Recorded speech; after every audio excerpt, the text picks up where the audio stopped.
gentlemen, the following contest is scheduled for one fall. Introducing first the host, straight from After the Slam podcast, Bodacious Albert. After the slam, where the real ones stand, we talk dreams, defeats, and the master plan. From the locker room tales to the spotlight glam, you'll feel every hand. This is after the slam. This is after the slam. Body slam gear. House. Welcome everyone to After the Slam podcast. Am I low? There we go. There we go. Thank you very much. Thank you very much. I got a special guest today. As you can see, I got a little bit of accessory here, but today I got a benchmark in pro wrestling. I got a legend in my eyes because honestly, he's done everything here in Quebec. Stop it. He's a sexy man himself. He's a good-looking cat, and hence the name SeXXXy Eddy. Ladies and gentlemen, the XXX Express? Yeah, the Sex Express. The Sex Express. There you go. Ladies and gentlemen, give it up for SeXXXy Eddy. And with that, we open our first drink. You know what? I was here about 20 minutes ago, and I waited because I said, I'm going to open this beer for the fans. Cheers for everyone out there. Oh, wait a minute. Some bullshit. I said I ain't picking up the wife tonight. The fuck? The shit. Cheers to you. Man. Yes, sir. It is hot. It is humid. We are ready to go. Shout out to the producer, Dom, making sure that we're going to be home safe. But yes, sir. SeXXXy I want to tell Eddy. you something first, though. Oh, shit. After the slam, listen, I thought my mom trademarked that name because when I was a little younger, sexy, and I was starting to meet girls, my mom always told me, after the slam, you have to say thank you, ma'am. And I told her, listen, I'm SeXXXy Eddy Jr. I was just starting to get some attitude, a little cocky and stuff, the cock of the walk. And I told her, listen, mom, after the slam, it's adios and scram. That's what I told her. So that's why after the slam, I thought you got it from my mom. I thought maybe, you heard her yelling that in the neighborhood or something. And so that's the thing. But you know what? You can have it. You're doing great. You're running with it. You got the ball and you're fucking going to the touchdown zone. I love it. Cheers. I love another cheers. Yeah. Not enough cheers, baby. Not enough cheers, not enough beers. Oh, I have enough beer. Don't worry about it. I got 3 cases of beer in the fridge. Just for you, Eddie. Oh, Just for you. I'm staying here till Sunday. Oh, I'm not going to leave you alone with my wife. Hell no. Ooh, that's a tough one. That's a tough one. Okay. Eddie, thank you so much. Eddie, thank you so much for being here at the After the Slam Studios. Hope you feel cozy, comfortable. Dude, I'm telling you, this is one of the best setups that I've ever seen. Anyone in professional wrestling, if you want to see what a real studio here looks like, this is awesome. This is, can I swear? Yeah, of course. Fucking awesome. This is very nice. They set up all these cameras. I don't like looking at myself this much, but again, I feel like I'm a star. Look at that. You are a star. Don't get me wrong. Come on. Humbled and honored to have you here on my couch with just to hang out with me, man. Thank you so much. A lot of girls told me that. Happy for me to be on their couch. So it's different to hear from a guy, but it's not like the casting couch, but it's we do interviews here with our clothes on. Well, again, it's gonna be hot today. I don't know, man. I don't know. I'll The pants sweat. might come off. My pants are staying on, buddy. Okay, let's go with it. I usually start the show with a normal, simple question, and then we'll get funky and punky, just to have fun. But I want to know. Yeah, finish that beer. Goddamn! First question. First beer. First question. Hey, put it down. There you go. There's the answer. There's the answer to that one. How did you become a wrestling fan? Oh man. So wrestling fan, man, is an easy question.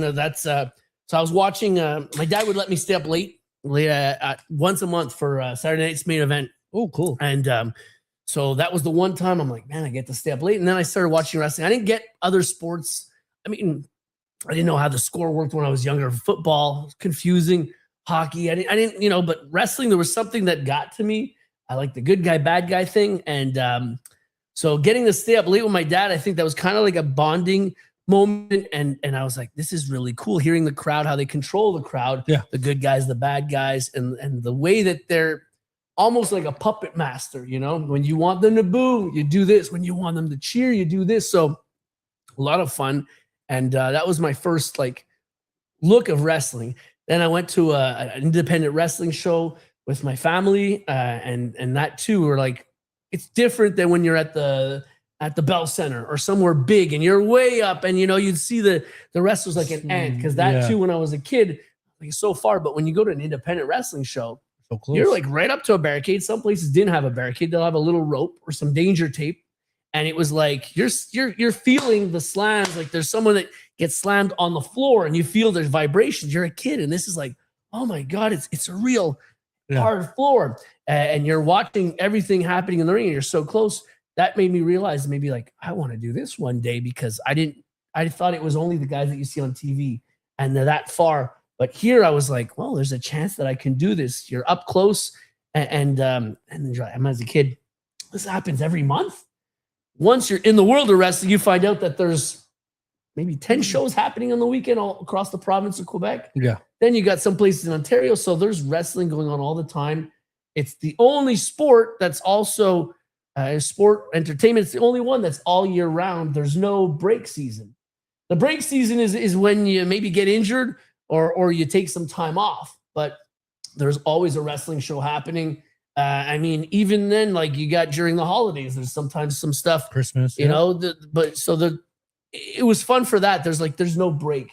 So all that stuff when I was younger kind of like intrigued me. I liked acting, but I could never remember lines, but I liked sports, but I wasn't good enough to excel at anything. I feel like I liked sports for the reactions.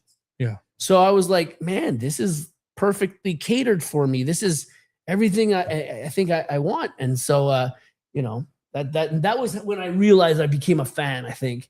And then I'd watch it religiously when it would be, you'd have this, was it like the catwalk show, and they'd have the song, dun, dun, dun, dun, dun, Obsession by Animotion. Dun, dun, dun, dun, dun, dun, dun. You bet you didn't know I could sing too. I can't. That's about all you get. But that would play right before. It was like a fashion show. And I'm like, you know, okay, go for my piss, grab my snacks, grab my food, get ready, wrestling's gonna start. And it was always like 12 o'clock on Saturdays, and we're so pumped. Like, you know, it was so it was a good time. It was a good time. And then once a month, like I told you, there'd be a late night wrestling, and that was, it's okay, you know. So I was like, so he was a fan too. My dad was a fan of everything, I think, but my dad just slept on the couch. Like sometimes I look at him, you know, like parents, you try and grab the remote control, like, hey, maybe I can change it to Bleu Nuit for a little bit and watch some porno. And like he'd be, hey, and he'd wake up. I'm like, oh shit, I'm busted, you know. So yeah. But he'd be on sports and things like that. He had his couch. That was one thing when I started doing wrestling too with my brother. Twice I dislocated his shoulder. We had to go to the hospital. I think it was because of me. That my parents said that's why they say the warning, do not try this at home. I thought because twice my brother went to the hospital, it was my fault. So I felt bad. But one of our big moves was we're fighting, me and my brother, to try and put each other's head in my dad's one couch, because he'd sit and fart in that. I don't know how many hours he'd sit in it and fart in that seat. So it really stank. So our move is like the finishing move to try and get each other's head and put, I was the bigger brother. So a lot of times his head went in there. So yeah. But that was the things we did. We'd watch, and kids are impressionable. And even now, I find my best reward, where I know my prime, my best days are over. But when I watch kids come to wrestling shows, especially some for the first time, like my nephews came, and I see that magic in their eyes, and they're on the edge of their seat, and there's like, I'm reaching out for them. I'm getting beaten up and stuff, and I'm reaching, and I see that makes me super happy. Yeah. To see like what we could do, and the kids are like so into it, you know. And then when they tell me, Eddie, you're my favorite wrestler, which is funny for kids shows, because I'm a guy in his underwear playing like a porn star character, but I'm the kid's favorite wrestler, you know. And again, when you're at a bar where it's 18 plus, and a girl comes up to me and says, I'm her favorite wrestler. Well then, okay, let's have another drink. And, tell me all about myself. Come on, you know, tell me what you like. You like this? You like that? You like, you know? So it's a fun time. It's a world where it could have so many different levels of entertainment. You know, she's over 18 all the time. Okay, you know what? She's in the bar, right? Yeah, she's in the bar. She got in fake ID. You never know. Watch yourself, that's son. That's the security's problem, not mine, is it? That's I don't true. know. We're gonna have to check the lawsuit when the producer stops laughing and he's just like, "Ee." Okay, he's enjoying himself. Next question. Let's move it on. Okay, let's go rewind a little bit before you started. I want to know. You did Saturday Night Spin Adventure, watching with your dad. Yeah. Who's the one who attracted you the most? Who's the wrestler that attracted you the You most? know, Hulk Hogan. You know, there was, I think it was Hulk Hogan against Big Boss Man, and they were in a steel Cage cage. match. That sticks to me. I remember And that. not the fence cage, but the real blue one, with the cage. blue one, and Yeah. stuff. It made more sense. They can climb out of it and stuff. And I don't know, it looked harder, more intense. Because every kid, you know, when you're a kid, there's not one kid that I know that wasn't a wrestling fan that wouldn't fight in the backyards. And that's how you start. Guilty. That's how you start. And so when you throw each other on a fence, it wouldn't hurt. So you see the newer ones with fences and stuff. So that you're That's like, well, wait amazing. a minute. But when you saw the blue cage there with the bars, and I think you could, your face too, it's more visual. Like you're getting See pressed the- your yeah, head yeah. and like, there was more instead of the fence. We all know, fence doesn't hurt Yeah, as much. yeah. We jump into fences. So I remember doing that too. Backyard wrestling with my producer. I built a ring with my grandfather had a garden. Yeah. So he had the tomatoes growing. Did you use hoses or No, I used elastic. Okay. I used a big, like those big thick elastics Yeah, that you put around your head kind of thing. So I wrapped first the corners were the garden sticks. I put elastics around the 3 elastics, and then I put cardboard, dirty ass cardboard, wet or not wet, whatever it was, Yeah. on the grass, and that was my ring. Dude, and you keep playing until your grandfather's like, "Hey, what are you doing in my garden?" And okay, sorry, so no more checking them. You got that Yeah, right. you get you out of there. You're gonna ruin the tomatoes. Yeah. Yeah, the garden. I took his tomato sticks. Whatever. Did you ever use a tomato from the? Of course when I it did. broke it on the Yeah. yeah, there for you go. blood? For blood. Oh, good. The That's ketchup. good, man. So we had the tomato blood on the face. The guy had this peel on his head. You know, like Oh, I love that. But that's the acting, the charisma part, and the you know, you're using props and stuff. Yeah. Like, you know, you watch that now, and if you taped any of them, you know, I you'd can't be find that tape. laughing. But that's stuff that it made you who you are, and Yeah. it gave you that passion of wrestling. Like you could watch shows where they're really excited and passionate about any sport, but in wrestling, when people are really into wrestling, I feel there's a different energy. Yeah. Because there's acting and everything involved, I think, and stuff. So they know all the aspects of it. Like other sports, the guy might know everything about hockey, but he's really like, and this is the score, and this was my best guy, and this. But when people that love wrestling, they know they're more into it. So Yeah. like when a camera rolls, when I'm doing a podcast, when I'm on stage, when I'm talking to fans, it goes up. I mean, I was a lot younger and I'd have a lot more energy. Now when the camera's off, man, I'm going to be like, okay, it's nap time, you know, and I'll, you know, I'm just, boom, I'm knocked out. It takes a lot of energy out of me, but it's worth it for that moment there that the kids, even, especially the kids, they're like, this is what being a star is like. That's what we want to portray too. And it's like, I tell people too, if there's a crowd of 15 people in the crowd, do your best, but get them involved in it, because you never know, in that crowd could be the next John Cena. Look, we got the big champion right now. Sami Zayn presently is you know, WWE's undisputed champion.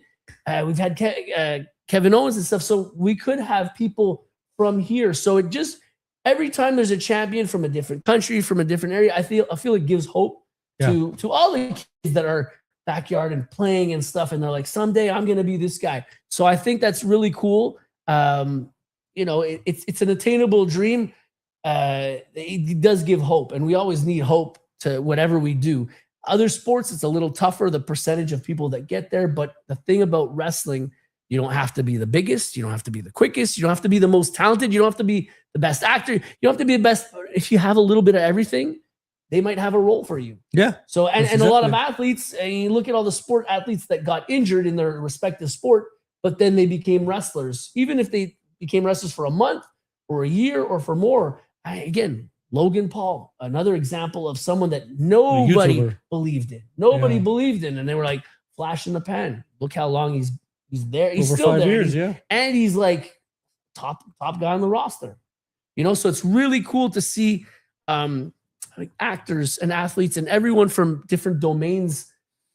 They feel the energy of wrestling and they want to try it and stuff. And the ones that stick with it and that stay with it and that show, hey, I'm not just here to make a quick money grab. I'm here because I love what you guys do. It's a lot of hard work, and they keep at it, and they stay with WWE or AEW, or doing the independents. I just found out about there's an actor. He's a chubby guy. I think he played a cop in a couple movies. And he's in TNA, right? I think something like that. He did some blood matches. Again, I don't know his name now, but it's gonna come back. But there's an actor, and I was like, no. Somebody told me, yeah, they showed me that, and I'm like, dude, he's off the top of rope and this and that. He doesn't have to do that, but he loves it so much. And I was like, in my head, he doesn't even have the body of someone that could take that bump, I think. But when you have the passion pushes you a long way, and it makes you do things that you didn't think possible sometimes.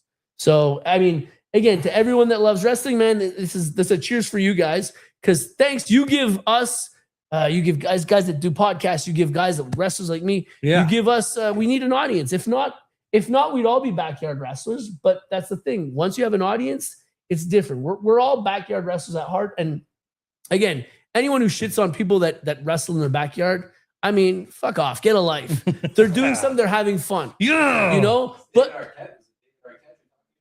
he's again, one guy that started something that wanted to prove something. Yeah. But that's the thing. It's like we all got to start somewhere. So for every wrestler that you see on TV, they all were backyard wrestlers because they loved it so much until they went and got training. Yeah. Until they continued pursued with their dream. You know what? You got to prevent injury. You got to prevent bad girlfriends that say you don't want to wrestle. You're going to waste your time. You got to sometimes quit. You got to quit jobs because the schedule, they don't let you. No, you only get one weekend off a month. Well, then I can't wrestle because shows are a lot of times on the weekends. So you make a lot of life sacrifices to get to where you need to get. And a lot of people I know, they'll tell me, man, I should have dumped that bitch a long time ago. I was with her for a year and it led to nowhere. But maybe I could have continued in wrestling. Yeah. So, and I tell them, it's never too late. Come on down. Maybe you want to do a referee job. Maybe you want to but like DDP is a good example where you start later in life. Yeah, for sure. And you know, costs a shit ton of money, but I mean, yeah. But that's the thing. It's like, and if you just want to be maybe an announcer, you want to be a bell ringer, commentator, anything. There's a place for you. Come, like, what are the Statue of Liberty? Wrestling is we take your weak, we take your injured, we take your beaten, we take everything. You know what? That's the thing. If your career ended in something, you could still be a wrestler. Yeah. There's still room for a wrestler. You know, it's art, man. It's cinema. Like I thank PFW to give me the opportunity. Like I started this podcast, and PFW gave me the opportunity to be a commentator. I thank them every single time. I trained to be a wrestler. Broke my back in 2 places, not because of wrestling, because of construction. So when I broke my back, Dom knows, my producer knows, he knows exactly where I broke my back. 2 screws, and I take a bump, I'm done. You know, but that's not worth it. I'm not gonna be. I have 2 kids at home. I have a beautiful wife who supports and doesn't support what I do, but she's at the PFW show serving the food. So that's my wife. But at the end of the day, I'm in pro wrestling. I'm doing commentary. I'm doing podcasts. I'm honored to have you. You're still in the world that you love. You're still and thanks to you. Yeah. Thanks to you guys, because you help put this platform more over. You help independent wrestling. For I mean, sure. It's not like WWE or AEW need our help, but there's a full circle. We're all family. And again, I say it to the referee, the bell ringer, the DJ. Everyone has an important role. If you screw up and play the wrong music, when one guy won, you kill the momentum. So we're a team. Yeah. If someone rings the bell too early, if they ring it too late, that's why everyone has an important role. And every wrestler, especially the independent guys, and I'm looking right at you guys. If you don't say thank you to the people setting up the ring, to the people all around you that do everything from serving the hot dogs to fucking the janitor cleaning the bathroom. If you don't have clean bathrooms, where are you going to piss and shit? You know? So I'm just telling you, be grateful, be thankful that you could do wrestling, because some people physically can't. They're in a wheelchair or whatever.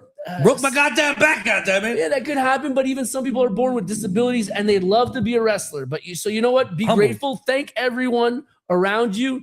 And if you don't, karma's a bitch and it's going to come back to you and you will never make it anywhere. Okay. So be grateful. Be thankful. Listen to Uncle Eddie. When I do have words of wisdom, I will share them. When I do have words of sexual advice, Like when I tell young kids, I say, man, condoms, get out of here. It feels so much better without a condom. People say, Eddie, maybe you got to be quiet and not say that so much. But I'm like, it's the truth. You know, it's a fun fact, a fuck fact. I don't have fun facts. I have fuck facts. There you go. I just trademark TM right on that. Eddie and his fuck facts. Right here on After the Slam. Right it's here a on fuck fact. All right. Favorite theme song that you liked growing up? Don't tell me it's Sexy Boy. No, I was big on DX. When I get drunk, I'm singing Road Dog. I mean, I get real drunk. I'm like, oh, you didn't know? Yo ass better call somebody. Yeah. That's one of my go-tos when I'm drinking hard. And I don't know. It's just I don't know who you're gonna call.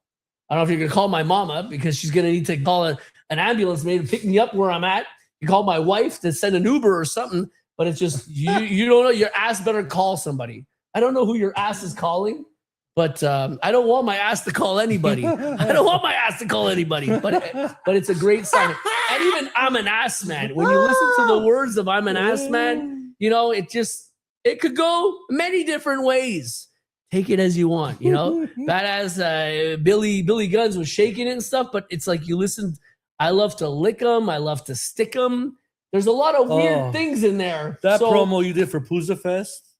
I don't remember. I was probably drunk. Oh, yeah, I do remember. You know what? Pussy Fest. No, it's Pooza? It fits with my character, and I'm always having fun with it. And again, if people don't see how much fun I'm having, then too bad. I don't need you as a Facebook friend or whatever. But if you see that there's an energy that we are able to give, and when people feel that energy, and they're entertained, like I do in main event wrestling, for example, where I'm wrestling for a lot of kids out there, and the kids are doing the sexy dance and stuff like that. And I wrestle a little bit differently. I talk a little bit differently, but I appeal to them. And I go to IWS or pit fight wrestling, where it's a bar, it's 18 plus. We're having a different kind of fun. Sex, drugs, and rock and roll, and that's what it is. So if you can read your crowd and you could see your demographics and entertain them. But like, that's the thing. So it's weird when people, I get this a lot. They see me at a family show and then they tell me, how are you wrestling at a bar show? Vice versa. They see me at a bar show. I don't understand. How could you be a family style wrestler? Yeah. And it's to read your crowd, to know your crowd. Mm-hmm. It's not about the moves you do. It's not about, trying to top yourself. We were all like that at the beginning, where we're trying to, like, maybe if I do really, really good and I do this, and this, that, somebody's going to see this match. Then you realize, you know what? They got so many people on their radar already. The world is a giant place with Japan, Mexico, and England. Great wrestling everywhere is happening. They don't have time to look at a church basement show and say, oh my God, this guy came up with a new move. Oh, we're going to take this. No, man. It's like every business, it's who you know. And it takes time for you to get established in anything. There's a couple lucky guys. Sometimes it's you're the kid of someone that's already in the business, or just, man, now it's the thing is going viral. I know Maria Belmont talked about sometimes people going for viral instead of the content and the storyline. So some people were just going for these moments right here after the slam. Yes. Yeah. And sorry about that. Salute.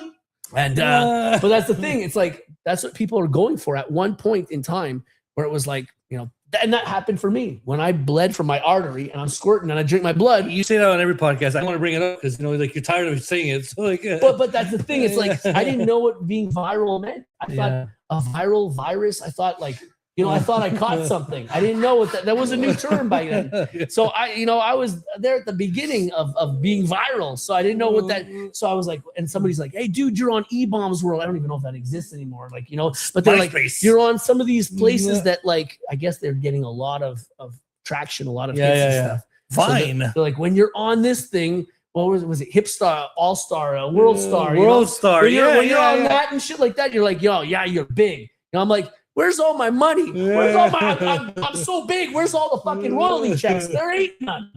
They're independent wrestling. You don't get shit, man. You get 2 hot dogs and a handshake, and that's the expression comes from 2 hot dogs and a handshake, right? And a water bottle. Don't forget it. Oh yeah, I'm a thirsty motherfucker. I need my water. I need my water. I'm still on my first one. God damn it. Says a true pioneer in the sport. Josh Angel, you're a sweetheart, my friend. Josh Angel, here's one for you, man. There you go. I hope you're drinking at home, Josh. Come on, last time we had some shots. We were in Wait. Sorel, XZW. We were. You had shots with Josh Angel? Yeah. Fucking Josh, you owe me a shot. right? We had a shot. I think the Trinity bought me a shot, and I was like, guys, you guys are opening a box, Pandora's box. You don't want to open this up right now. Yeah. Now we're just on beer. We'll stay with beer. It's hot outside. That's what I asked for, sir. That's what I asked for. I said hydration, masturbation. I ain't gonna masturbate you. No. No, I ain't gonna go that far. Josh, neither. Josh, please no. We'll just have some drinks together. But no, like I talk about family. I talk about wrestling is like a gang. Yes, we're meeting family. up. We're meeting up for meetings on weekends, and it's the most important things we have. Where hey, like I work during the week, but I gotta meet up. We're a wrestling gang. I mean, and we don't do trouble. We entertain for people. We're giving fake violence, but this is what we do. We dress up in costumes, and we're there to entertain. But that's our gang, and I'm like, I tell people, man, to our brotherhood or sisterhood of wrestling, it's we take care of each other. Something happens to someone, we're all there for us. Sometimes it's happened to me too, and it'll happen to a lot of other wrestlers. You get injured, and then you're like, man, where are all my friends and stuff? Yeah, but they're all wrestling. Once you're back, you're recovered, you'll be back in the wrestling fold, and you'll have your fun again. Even at my wedding, at a small party, but my guests, most of them were wrestlers because that's who I was with. That's who I was traveling with. You mean when you're in a car and you spend 8 hours going somewhere and 8 hours coming back, that's a lot of time with someone where you're like, I'll run out of things to do. But for 2 years, we're a crew once a month going to Philadelphia, once a month going to New Jersey. And you spend a lot of time with those people. And sometimes I think some people didn't realize the importance that they had. But in my life, people were there sometimes during hard times. And I'd like to be able to, as we all would be able to, be there for other people's hard times. You have death in the families that happen. Yeah. I did a show in Philadelphia. My sister had passed away. She's in a wheelchair and she had spina bifida. She was 30. I was 28. And wait a minute. Aren't you still 28? I'm 28 forever. Brian Adams song, 18 forever, 18 until I die. But I told my mom and I said, do you need me? It's like fresh. It just happened on a Thursday. And we had big plans for Philadelphia. It was Lufisto and me, first time we'd be tagging in Philly. Sure. And at the ECW arena, it was a big deal. I was already wrestling there, but this was her debut. And I told my mom, do you need me? The funeral will be the week later, to give us time to do stuff. But she was like, go do your stuff. And like, I was in that car ride and I cried. I laughed. I had a good time. It was needed to be with people that cared instead of just staying in my corner or doing that. But then I feel we had good chemistry, wrestling and everything. And then I feel that that was my therapy. Wrestling is I think like any hobby that somebody has is therapeutic. Yes. And I mean, oh my God. You do something you don't like, then stop doing it. You only live once. If it's a job that you hate, man, study, do something else so you can do something that you like a little more at least. We won't all become wrestlers, but we can all try. Go to a class, do something. And again, if you don't like it after you've tried it, at least 10 years down the line, you can tell yourself, you know what? I liked wrestling. I didn't like doing it, but I like watching it, but I tried it. And I know how it feels. Guilty. So at least try it, because the last thing you want is when you're 50 and 60 and man, I would have been such a great wrestler. Like, you know what? Maybe, maybe not, but at least I recommend people try it out. The IWS, you got even other places like Thetford Mines does. TUW, I think, has a school. There's just find out. Go to shows, watch the shows. Those shows that you like, ask them if they have a class, a school. If they don't have a school, find out and see if they have something or they can direct you in the right way. If you like certain wrestlers, talk to them. We're there to help you. The guys that'll tell you, mind your own business, kid, they're assholes. They're jerks. I don't even talk to them. But the ones that'll give you good information, those are my friends. Like I said, we're a family. We're a gang. We're the wrestling gang, the best gang you want to be in. Sorry, Eddie, my technical difficulties on that one. Oh, but okay. It's okay, but that means don't look that side. Put the game commercial. Are we on pause? No, we're not on pause. Oh, right. We're still going. Okay, good. I just want.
Sorry, I was waiting. I was like, and we're back. Timing. Bah! Perfect timing, but sorry about that. Technical difficulties with camera one, but we're back. But it's SeXXXy Eddy. It's testicle difficulties. Testicle Because difficulties. they were a little twisted. I had to fucking fix my nuts were sticking to my leg. It's so fucking hot and humid here in Montreal right I need to now. put a fucking fan on, bro.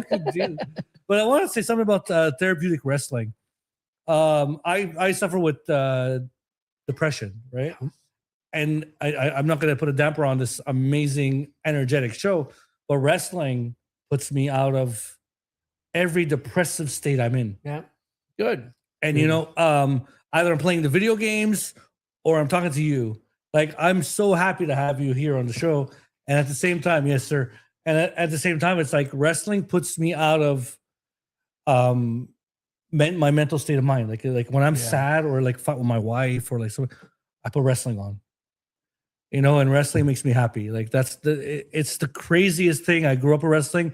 Shout out to my father. My father raised me on wrestling as well, same as you. And like you were saying before about Big Boss Man and Hulk Hogan.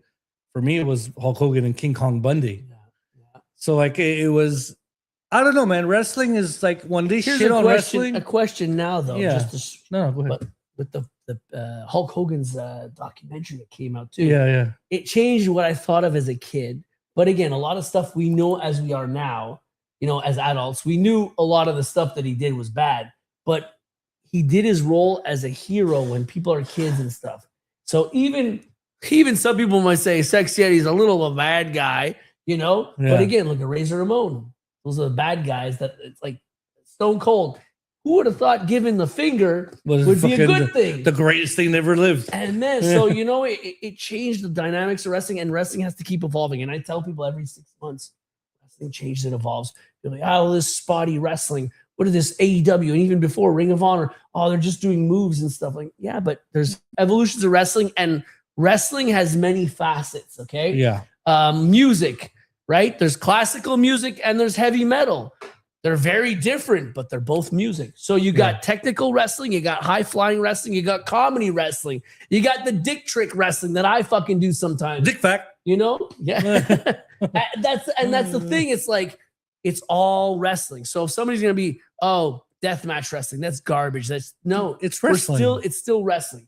And to some people it appeals, and some people it draws them in, and some people deathmatch wrestling is their therapy, which is the closest family that I've had in the wrestling world. When people get hurt, they want to see your limits of how much pain your body can take, the tolerance level, but they want you to be safe. And I've been driven to the hospital by fans. They missed the main event, but they're driving me to the hospital so I can get stitches. And I was forever grateful for You that. got your main artery popped, my guy. Like you've done stuff in this And business. to tell you that, fans, when you pierce an artery, here's the thing: you cannot just get stitches. You need to get it burnt, closed, then stitched up. Oh, So I did not know that until they told me you bleed to death. yeah. So I came back from the hospital. I was in my hospital gown. I went to the bar. I'm partying with everyone. Yeah. Then we got back home to one of the guys' house that we were staying at. We're all crashing on the floor because we were first time in the States, and we were watching some wrestling. And then it was time for bed. And then I was chilling on the couch, and that's when I started shaking. And my body was like, what the fuck? Like the adrenaline all went down. But I was at the bar. I was partying. People like, oh, your blood and this. And I was like, you haven't gone to the hospital then? No. I'm saying I went to the hospital right after my match because they told me you would have bled to death. So after the hospital, they fixed me up right to the bar, having a fun time, then back at the house. But it was once the lights were out, we're like, okay, guys, see you tomorrow morning in a few hours before we drive back to Montreal. And that's when I started shaking. That's where it hit me kind of. And I was just like, I lost a lot of blood. That was weird, you know? So sometimes it hits you at different times, just like tragedies in life. Sometimes it takes a day, a week to hit you. And then you're like, man, I'm faced with reality. So with wrestling, it helps you forget about reality. And for the fans too, when fans come to wrestling shows, hey man, you had a shitty week, Monday to Friday at school, at work. You know what? Tell the guys, fuck you, eat shit. Yeah. Cheer the guys, high five them, you know, that let it all out. So that way you don't go postal and you don't, you know, go crazy. But like, and then Monday comes around again, you're back to work, back to school. But then wrestling comes on the weekend and you're fucking hyped and you're like ready. That's exactly it. Yeah. That's what it did to me. And I feel it does that to a lot of people. It does that to me. So man, we need outlets like this. And especially with COVID, it fucked shit up because I didn't have an outlet. And so I was a lot on the internet, on social media, trying to like make people laugh and make people smile. Cause that's when I was like, there's one thing of entertaining, but I wanted to make people laugh, especially after that. So that's why I changed a little bit my character. I evolved it a little bit to do some stupid stuff. I do a dick magnet. I do the fucking dick toss and they do a bunch of stuff that just makes people laugh for a bit because I was like, man, there's a lot of wrestling matches that are great technical masterpieces. The people are like, wow. But I need to make people laugh once in a while because no one else is doing it. Let me interrupt you for a second. Nobody knows though.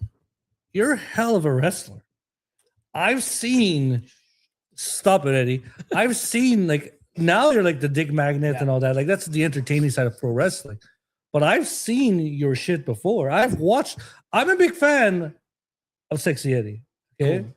Like I've watched your stuff before, and I was always like, "Ooh, I'm gonna meet SeXXXy Eddy at Pit Fight Wrestling. I can't wait to meet him." You know. And then when you met me, you were like fucking disappointed. What a piece of shit that guy is. No, right? He almost killed me with his hot sauce. We're gonna get to, but I mean, but no. When I met you, I was so honored to meet you, right? And then at the end of the day, like I'm like such a fucking nice guy, a humble guy, like a legend. Like you're a pillar. People, a lot of wrestlers here in Montreal call you one of the pillars in Montreal, not because of your fucking viral fucking artery piercing. Not because of my big dick, neither, right? No, I don't want to see it. Maybe I do. A combination of everything. My cock is its own pillar right now, so I can hold a house. I mean, like there's an earthquake. Quick, Eddie, get hard. I'm holding a house. That would be a great fucking movie, like a Japan style movie. I'm like holding it. Shout out to Eddie's dick. Hold the house up. Keep the magnet off. Okay, turned it off. But point being, nobody knows. Like I've searched you on YouTube. I've watched your like a lot of your old past shows. People like Sami Zayn, Kevin Owens, God bless them, they're in WWE. But you're a fucking talented wrestler individual. Like you do the flips, you do the fucking crazy moves. Like nobody now. I feel like the young kids today that see you in wrestling, like what you said with main event wrestling, with Pit Fight, with IWS, with everybody else, they see the SeXXXy Eddy, the entertainer.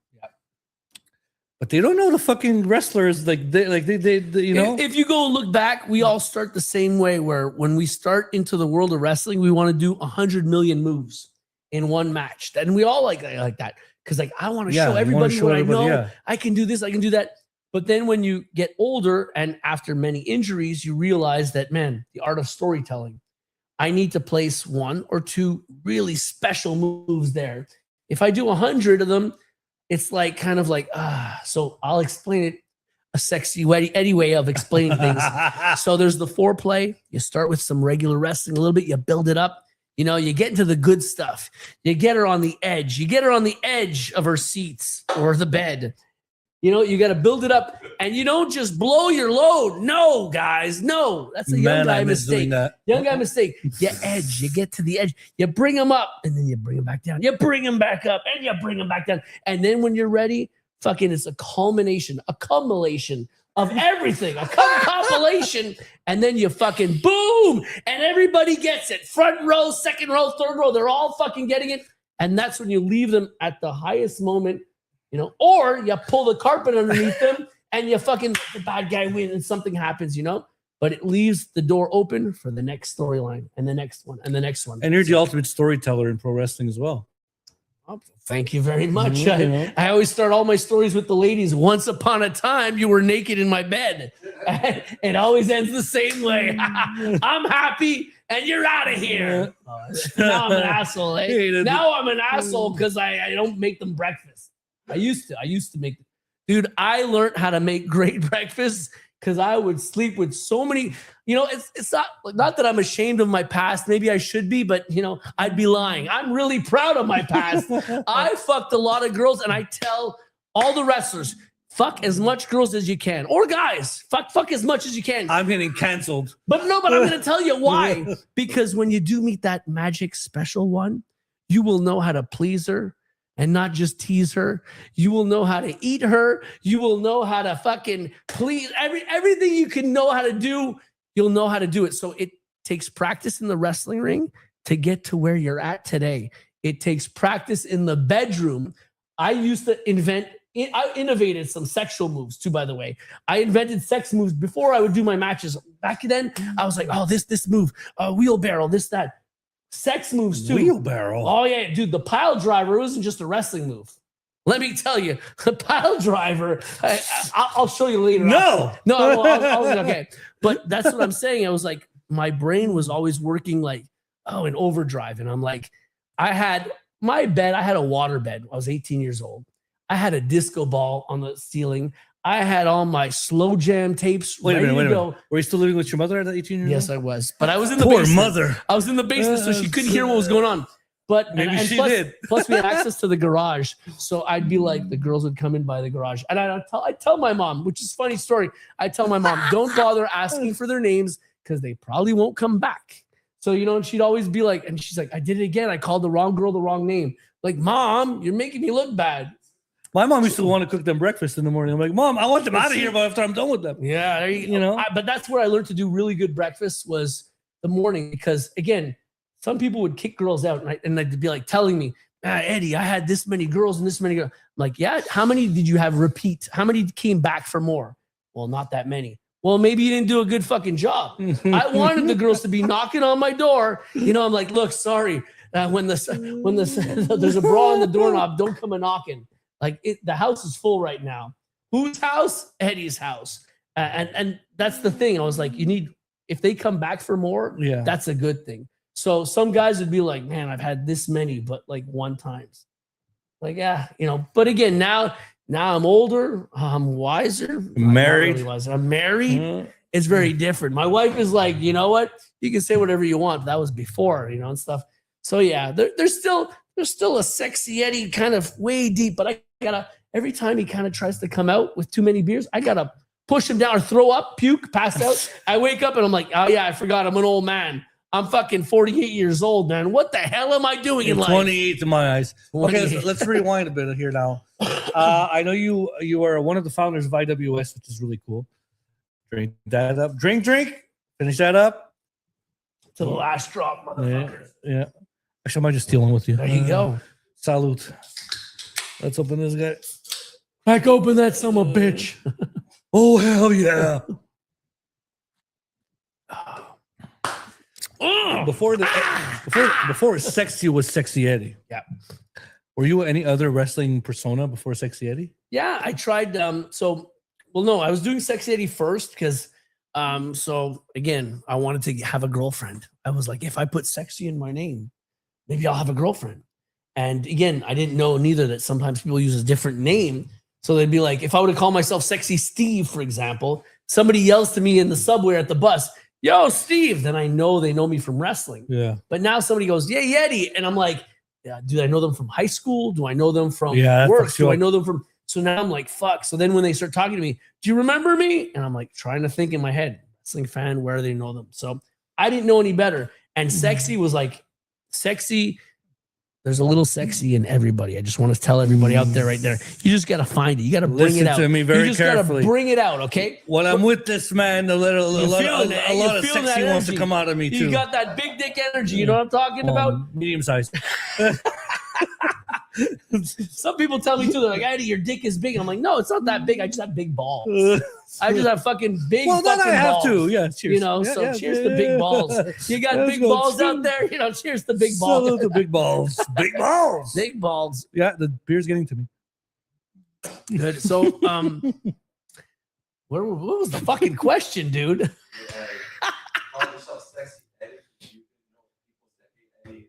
Yeah. And that's why you always need a sober person in the room to put you back on track. Oh, it's to the get first you- time bodacious. It's really bodacious. So Okay. I that's why I was looking for a girlfriend and stuff, and I thought it was the title you put, but it took a couple of years, I want to say, and then it was I got to know, because you take a little bit of the best, you take a little bit of the best wrestlers that you admire, and you take that in, and then you take a little bit of everyone, but then you start finding yourself. You start to be like, okay, well, what could I be unique and different? You don't want to be like, well, I'm gonna call myself the Heartbreaker, SeXXXy Eddy, and I'm gonna do a super kick, and I'm gonna wear the same clothes that he does, and I'm gonna come up to No. that's like a Wish version, a Teemu version, of, Team of, you know, yeah. you know, you don't want that. That's exactly what you don't want to be. But you take a little bit of characters that you like, Rick the Model Martel, Ravishing Rick Rude. Oh, when I'm a face, I'm a good guy. I'm gonna do this. When I'm a heel and I'm a bad guy, I want to do this. When And- are you a bad guy? Oh no, it happens. It does happen, and I love being a bad guy. Okay. You sell less merchandise though. Yes. But it's a lot of fun, and it's a lot of fun. The parents come and see me like, "Hey, you were a jerk." I'm a bad you- guy. But you really did a great job. My kid enjoyed. But you're a jerk. My kid was really mad at you. Great job, you know. And so you get that, and you're like, "Okay, kid, you better eat your spinach because I said so." And then they're like, no, all right, Fucking you know. spinach out of all things. What about the Popeye. broccoli? Popeye, you know, Popeye. Okay. That shows how old I am. Popeye. I know a couple girls I popped their eye after. I'm like, I'm really sorry. I was waiting for I didn't that know one. it was gonna go that I was high. waiting that I didn't know one. it was gonna squirt that high. But anyways, where are we at? Where are we at? Producer, put us back in line. Oh shit. You know what? When you stump the producer, you did a great job. There you go. We are having fun. In This life, fucking we're microphone. right where we're supposed to be. You shouldn't be any further. You shouldn't be any more back. Right where you're supposed to be. Oh, now just man, stay not in very check. good. This is a good time. Stay This is a good time. Okay, so you were always SeXXXy Eddy? Were you in different No, names? no, yeah, exactly. That was the question. Yeah. So I wrestled at NCW and they told me, dude, we have a Mark Mail, we have a Steven the Sweet Boy. We need something else from you. So right away I looked at Bret Hart giving his sunglasses, Rey Mysterio Jr. giving his mask. I said, look, I'll be a character that could relate more to the kids because it was a family show. Back in the days, NCW was on Villeray Street in Montreal. And again, same a lot of show, kids. yeah. Yeah, exactly. And a lot of kids. So I was like, you know what? I'll give a Hawaiian lay. A little insider, a wink, wink, because everyone's getting laid. So there was SeXXXy Eddy giving a lay, but I was giving something so that the crowd goes for me because they see you're interacting with the crowd. And I was called Supa. That was short, but it was Supercalifragilisticexpialidocious. Where I was like, I took like the word from it was Mary Poppins, a Disney movie. Yeah, I know. And it was just, I don't know if you know. Nobody fucking knows. These are old school facts. This is a Disney house, man. When you got kids, you know this shit. You got to get the Disney Channel. You don't got a choice. You used to have the Playboy Channel. Now you get the Disney Channel. have to cancel- You got kids. Listen to me, buddy. I have to cancel one subscription to get the other. So there you go. There you go. You gotta do what you gotta do. Sacrifice, just like wrestling. Sacrifice. Yeah. So yeah, I was that character, and it worked at NCW because they said we got two characters that do this, and I was like, well, we're not doing all the same things, but I wasn't going to argue. I was new there, and that's where I got my training with Mark the Grizzly. He wasn't necessarily, I want to say, he was the NCW trainer, but he trained us independently. Yeah. And he told us, he said, look, again, nothing guarantees anything. It doesn't mean you're going to wrestle with us or this and that. Like, I'm going to train you. You're paying for your training, which some places they'll give you free training, example, but you got to wrestle with them. Back in the day, I don't know if that still has, I don't know if that still happens, but now it's like you pay per training, which I thought that's cool because then it doesn't commit you to anything. Yeah. It doesn't, you don't have to do something.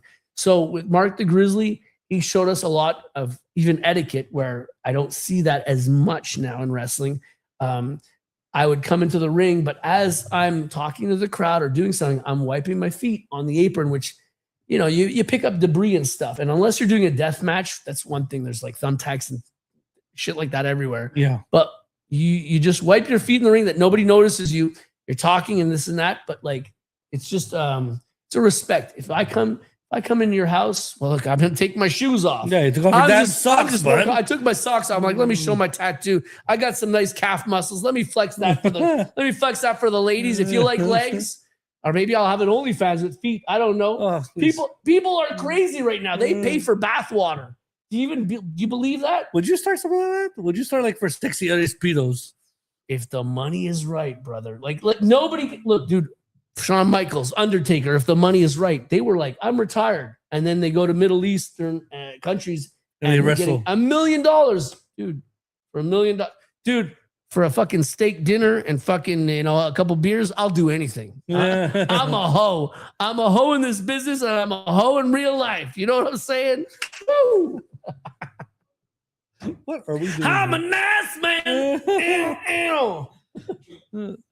Thank God these speedos not on. Jesus Christ. Yeah, actually, I got fucking grandfather underwear probably right now with holes in it. When my dad used to walk around the house with holes in his white underwear, and I'm like, why does my dad not get new underwear? And now that I'm older and I understand, I'm like, a couple holes. They're still good. The shit stains. They're still good. Whatever. I can, it's lighter brown. It's clean. I know it's clean. It doesn't matter if it's brown.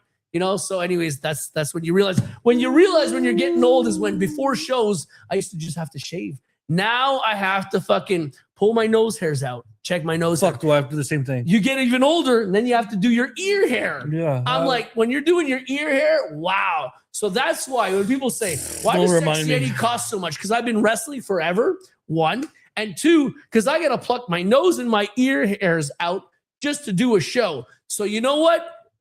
You want to play, you got to pay, motherfucker. Hey, Mimo, is there any comments out there that I want to check out? And how many people are watching right now? 66 people. Let's get to 69. We need 3 more. Come on, for Jerry's kids. Let's do it for Eddie's kids. Okay, we're going to go. We need 69 viewers. We're going to go. Get to 69. Hallelujah. Amen. Can I get an amen? Amen. We're going to do a shout out to our sponsors. Cap Gold Championship belts. As you can see, there's some belts next to me here. These are all from Cap Gold Championship belts. They sponsored After the Slam. They sent me belts to sell, retail, whatever it may be, but also just decoration here. So Cap Gold Championship belts. Eddie, I need you to give me your top 5 championship belts growing up, or even one even. So think about that. I know you're 4 or 5 beers in. Time to take a piss. Yeah, it's time to take a piss. But so Cap Gold Championship belts. We'll be right back after this short commercial break. You just made the list.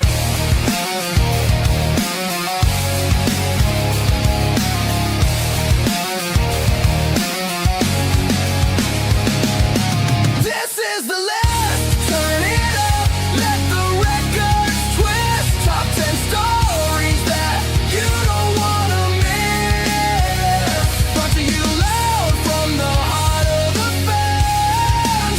After the slam, yeah, we're making a stand. Yeah, we're making a stand. You just made the list.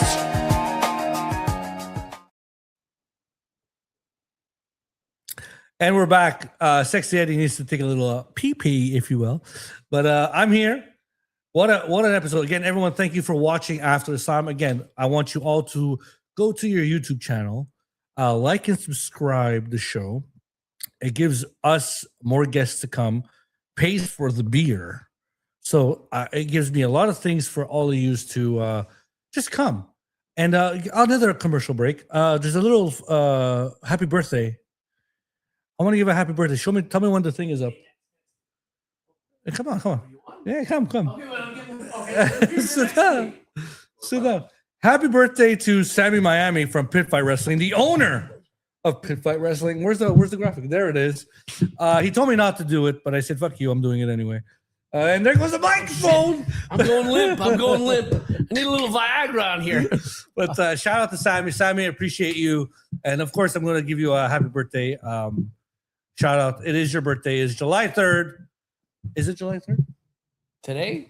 I don't fucking remember. Yeah, this is the 4th of July for all our American friends is tomorrow. Put the Saturday. Camera two. and Saturday then and fix his mic for all before our you- American friends. No, I think I got it now. I got it. It's balanced. Thank you. Yeah, he's fixing the mic before his piss. That's how you know. I'm professional. Oh, not so close there. I don't know. We didn't buy me dinner yet. Oh, Oh my God, Eddie. So what's coming up next for you? I know you have something going on July 11th. Is this your July 11th. We're doing our show because so I live in Lachine and I wanted to do. Me and my chef, we've been doing sauces for 3 years. Yeah, We that's do what I hot want to bring up. sauces. Yes. And again, he pushes me, he motivates me, and he tells me, "Hey, let's do this, let's do that." We started doing a podcast. We're in 5 podcasts we do while we're cutting vegetables and stuff. I was like, oh, that's interesting. It's almost like the idea of in Hot Ones where, you know, when you're eating hot wings, Yeah. it might make you say different things sometimes because the heat makes it. So here you're cutting vegetables. It might make you like you're working on something. And at the end of the show, which was, we had our first guest, Riot Ritchie. And it was like at the end. Riot Ritchie was on your show. I've Yeah. been trying to get that chick to on my show. She's like, I don't know what to say on your show. Oh, well, She's pretty cool. Yeah, very cool. And so and at the end of cutting all the vegetables, you get to be in the process of making the sauce. So at the end, you get a bottle of hot sauce for your troubles. And again, hopefully it helps wrestlers get bookings, and hopefully it shows people that there's not only the side of making money, but there's the side of doing good in our community, doing good in the wrestling ring. And like I said, making smiles is my biggest reward right now. Because we ain't doing it for the money. My house didn't buy itself from wrestling. No, I had to work my ass off. You know, so that's the thing. It's like we realize that wrestling helps a little bit. It's the cherry on the sundae. Yeah. But if you can do good in your community and do some stuff, man, I mean, I feel like I'm a better person for all this shit. For all the girls I've fucked before, and for all the shit that I've done in life, this is my retribution. I feel like I know I'm going to hell. I know I will be with the devil.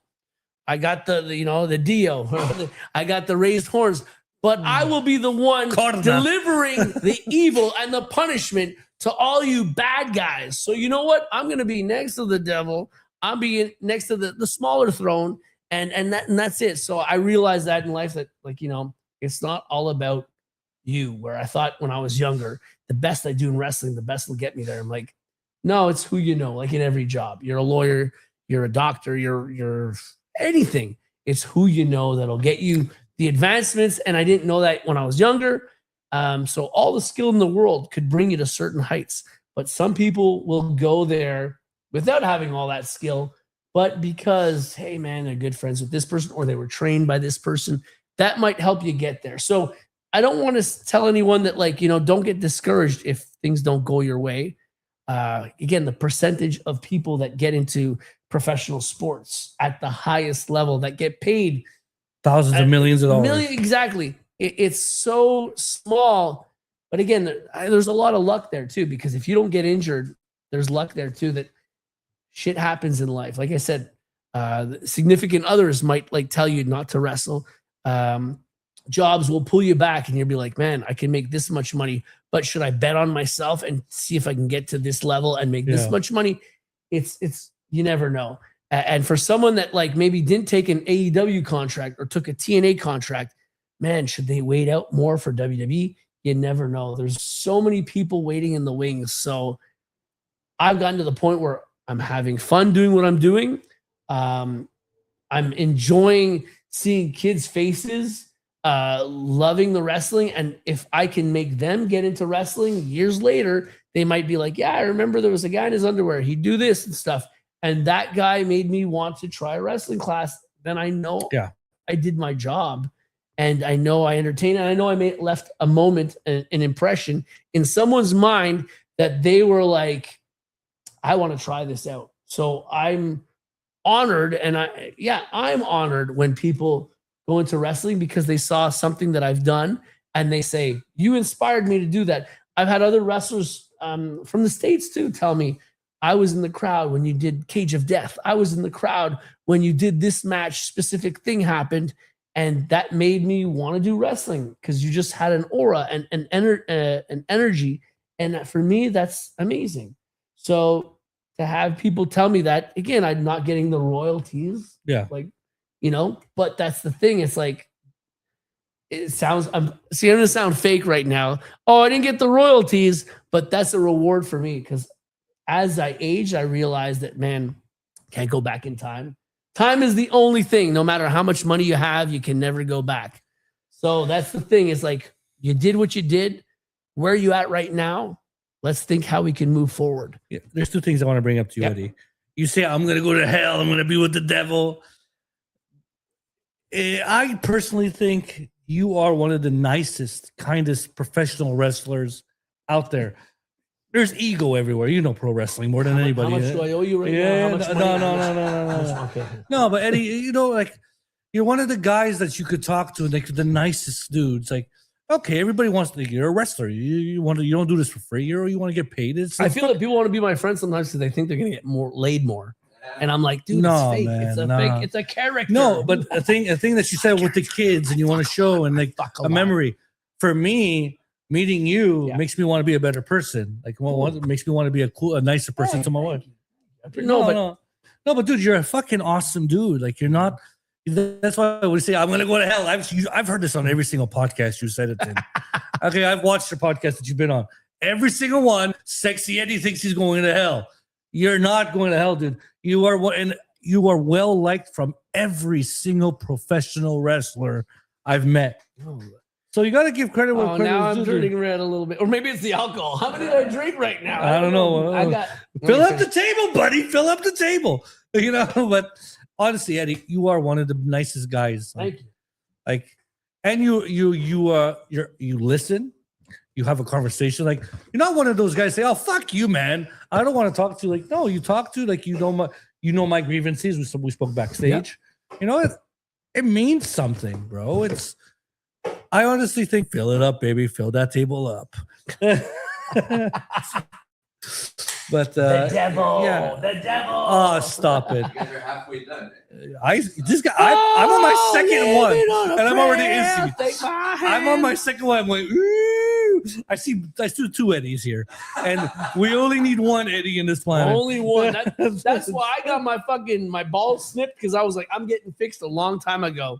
That way I can spread my baby batter on any girls, and I know I won't get pregnant. Baby batter. I know they won't get pregnant. That's why I said I'm going to hell. I'm going to hell. I'm telling my wife this. Where's my baby batter going tonight? It was me, Austin. It was me all along, Austin.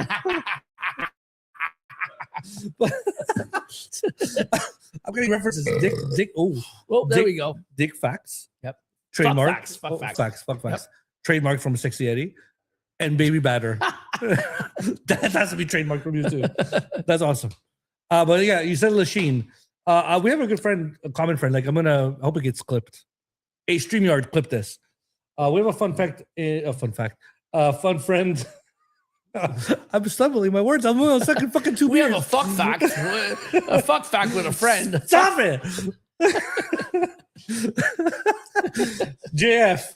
Yeah, we both fucked him, right? No. Well, I work with the dude. Yeah. He's from Lachine as well. Dorval. Well, he's works We're in Dorval. neighbors. We're neighbors. Yeah, but you right? work a lot with him, right? Yeah. And you're doing a show in Lachine. Is this your own show? What promotion is this? It's no promotion. We came up. So yeah, I want to talk about that. Like I said, my chef has pushed me to do a lot of stuff. We did making the sauces where we made.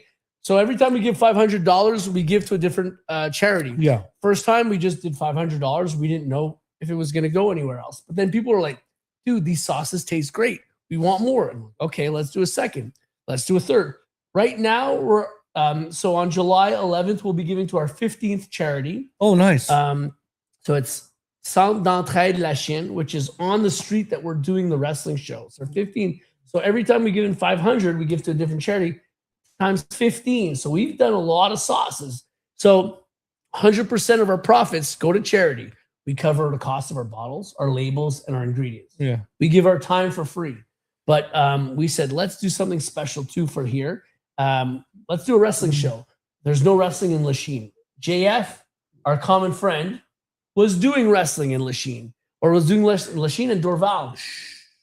Yeah. It's coming. It's coming. It's coming. It's a baby fact. What's called? But so that's the thing. We were like, you know what? Let's just see what the city, if they want to do a show, and they gave us some money. We said, the city is promoting. Yeah, it. Okay. we said this is what we need. Let's have some action on the La Rue Notre Dame in Lachine. And so they gave us what we needed to put on a show, to get a ring, to get wrestlers, to get some food and drinks for the guys. You don't want to dehydrate or nothing. So I think it's going to be really good because the matches, I got to help pick the matches that I'd like to see. Matches you're promoting it. Basically, you're the promoter of that show. Me and Eric, my chef. Okay. We're putting it all together. He's taking care of a lot of the logistics, the technical side. I'm taking care of the wrestlers and stuff. So put us together. I think we got a powerful show. Again, weather permitting. If the weather is great, we got it on the Saturday of the 11th. If the weather sucks, we got it on the 12th, the Sunday, same time. I hope it rains because I'm coming on Sunday. But again, if it rains on both days, we don't have a wrestling show.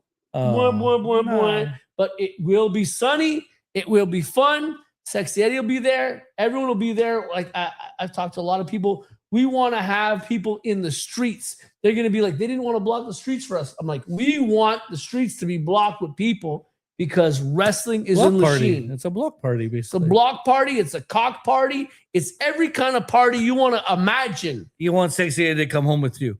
Well, listen, I want to promote the show because I want to promote it on this podcast. Yeah.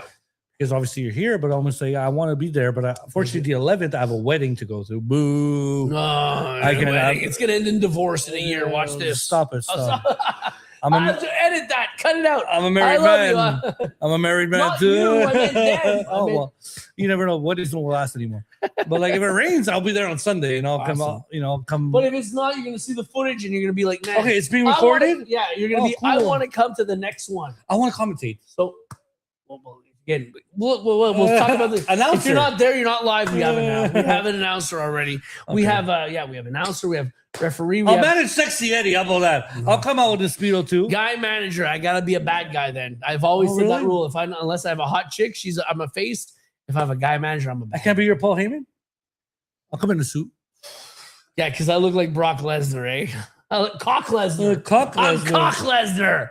Cock Lesnar. It's like, where are we going? I don't know where that came from. What the fuck, man? Cock Lesnar. It sounds so wow. I don't know what to say. Well, give me a good question here. Come on, man. Fuck these questions. So I got July is a little short. I got the Lachine show, but regularly you want to see SeXXXy Eddy, come to Battle War for like 18 plus.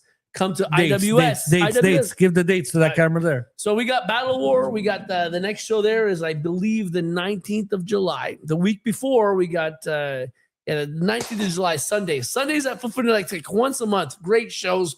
The best storylines in Montreal. You can see me at IWS. I'm there. The next show, I believe, is August 15th, Saturday.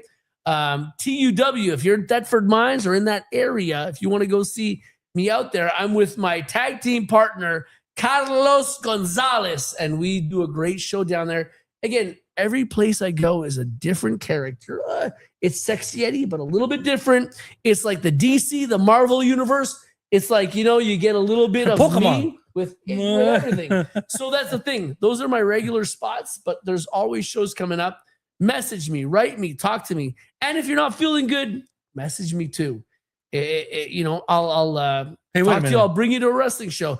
I just want everybody to feel good. You come to a wrestling show, you're gonna feel good. It's gonna change your thoughts. Whatever's going on in your mind, sometimes you just need to fucking decompress. You need to just boom, shut down and just enjoy. Pop the popcorn in your mouth. Good guys, bad guys. Oh, he missed the punch. Who cares? Watch show, have fun, enjoy, entertain yourself. That's what we need, especially after COVID. That was the one thing I needed to entertain people. I was doing it on social media, and I was telling some wrestlers, they were calling me and they were like depressed and they were down. I said, dude, if you feel bad, give me a call. I'll say some jokes. We'll drink some beers. We'll talk on Zoom.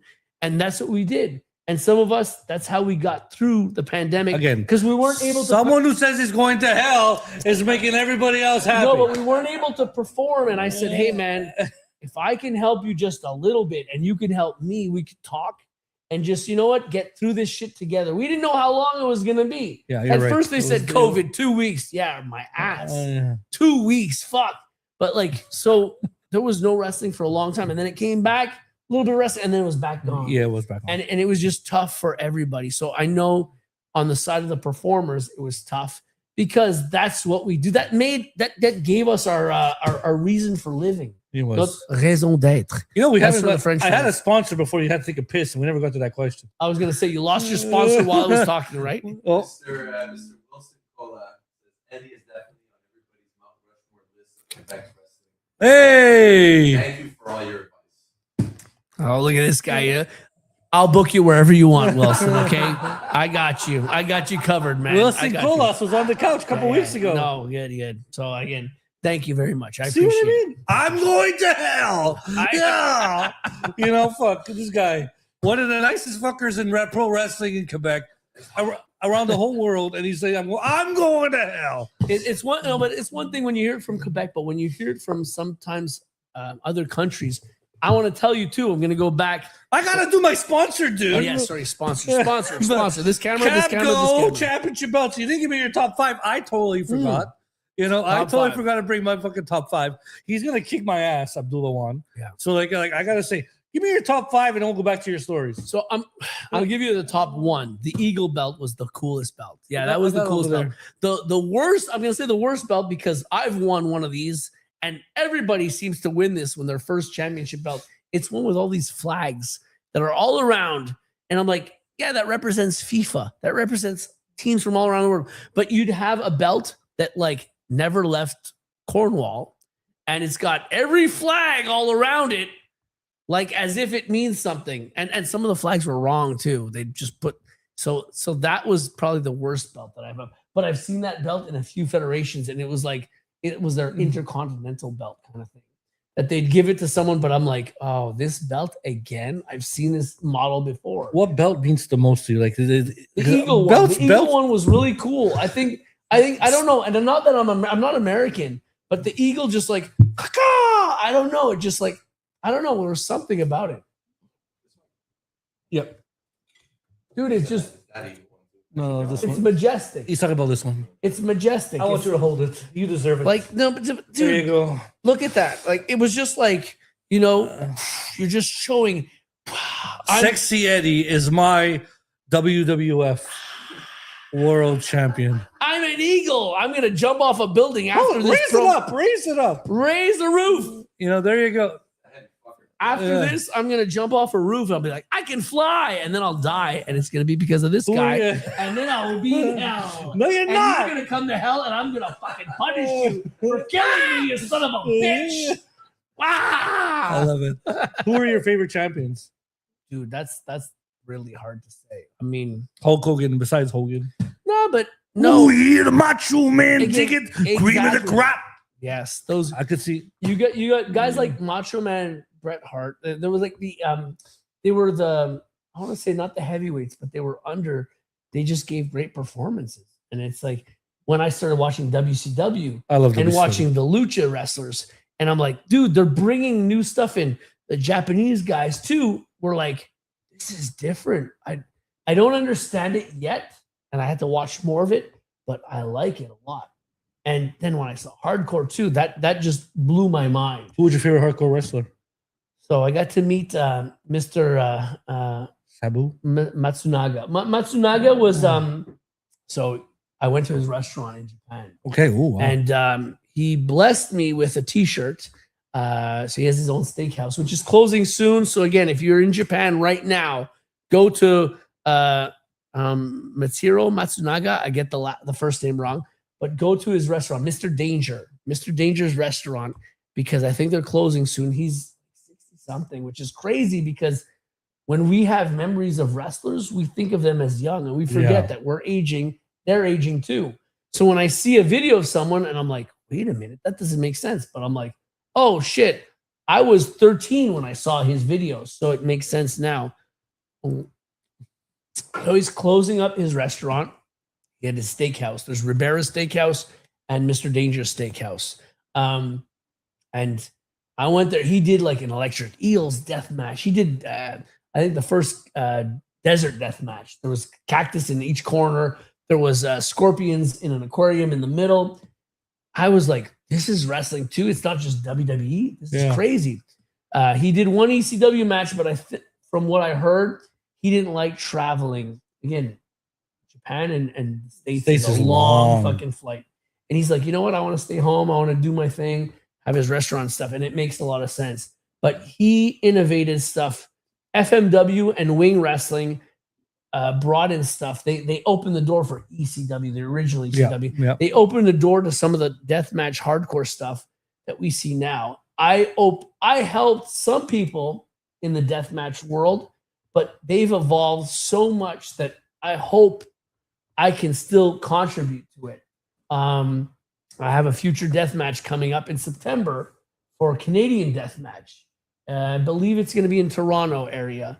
And let's see what these young people can give to the community of deathmatch wrestling, to the fans. Yeah. Let's see what SeXXXy Eddy can contribute to it. You know what I'm saying?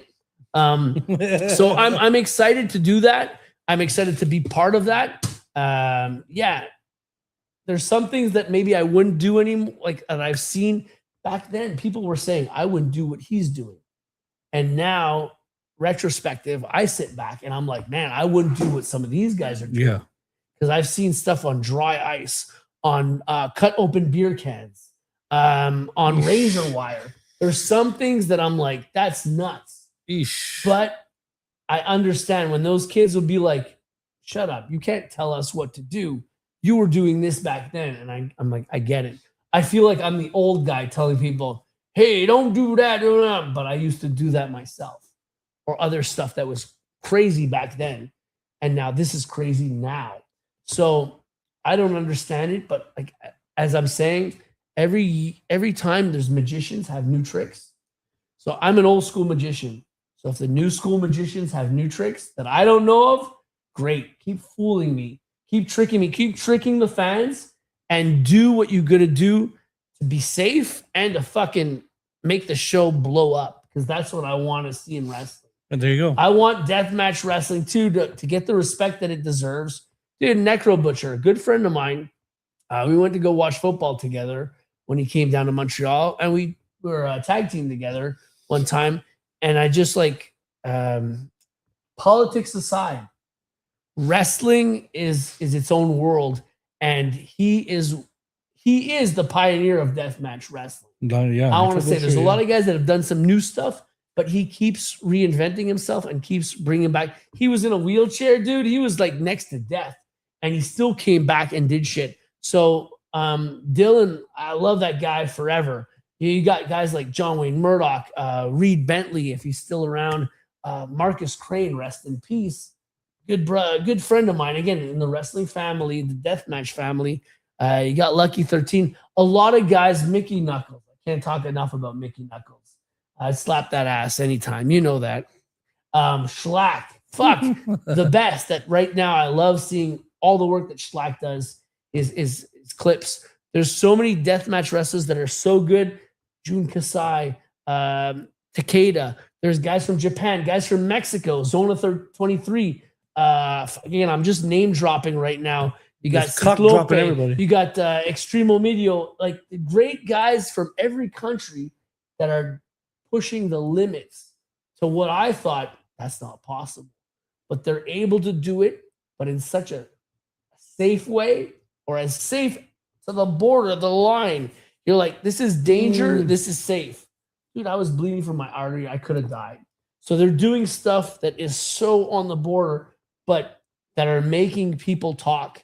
They're making moments, and that's what's important. Just don't shit on any kind of wrestling. Whatever show you go to, it's all under, like I say, under the music banner, it's all under the wrestling banner. You can have any style of wrestling, and it's still wrestling. If you don't like it, go somewhere else. If you don't like AEW, go somewhere else. You don't like WWE, go somewhere else.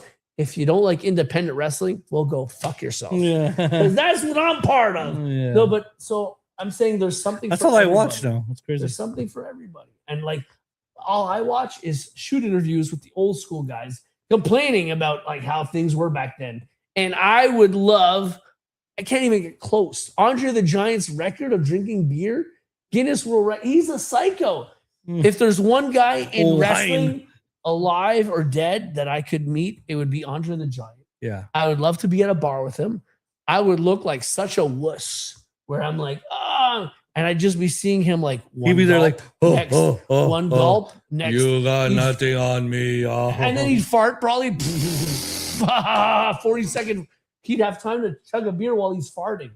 Dude, if I can chug a beer while I'm farting, oh my God, we're going to do it right here, right now. No, forget that. It's on his couch. I don't want to do it on the couch. That's what it is. I got one in the torture chamber. Oh, sorry. Oh. Sorry, that came out. No comment. No comment. Now. Can we put a commercial because Daddy-O has to go to a pee-pee? Yeah, pee-pee. You just made the list.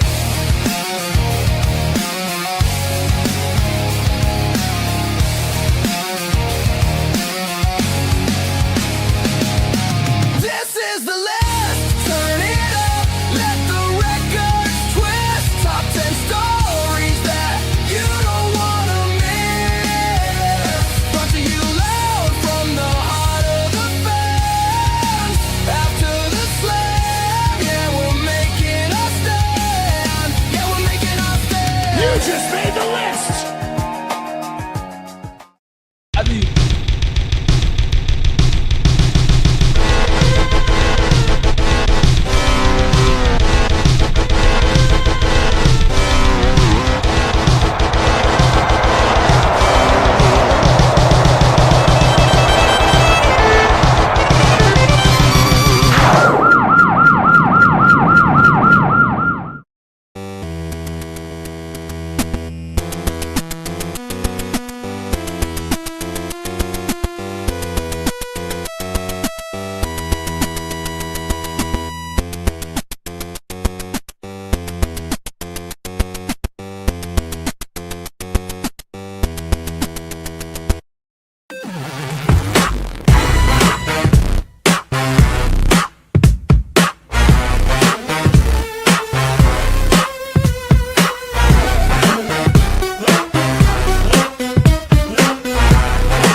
Are we live now? 10 seconds.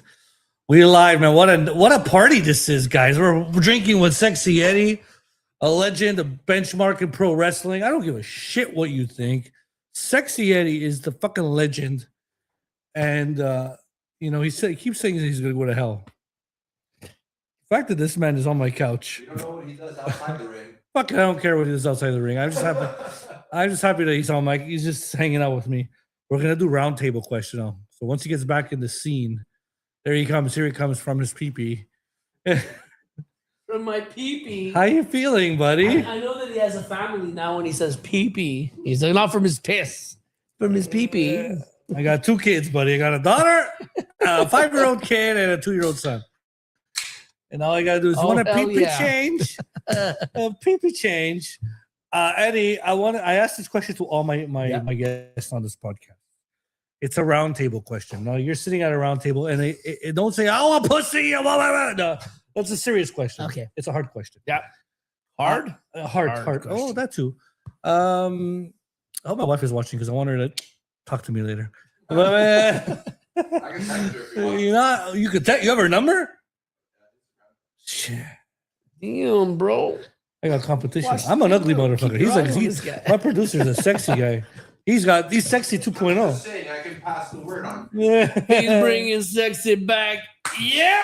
Okay, round table. Yep. Round table question is you sitting around talking to 3 people that you would pick, that you would say were knowledge, love, and just to have like emotional support, whatever. Like, what? I know it's a fucked up question. I mean, No. It's just in wrestling, or you mean in general? random? You could pick wrestlers. You could pick family. You could pick anybody you want. That, you know what?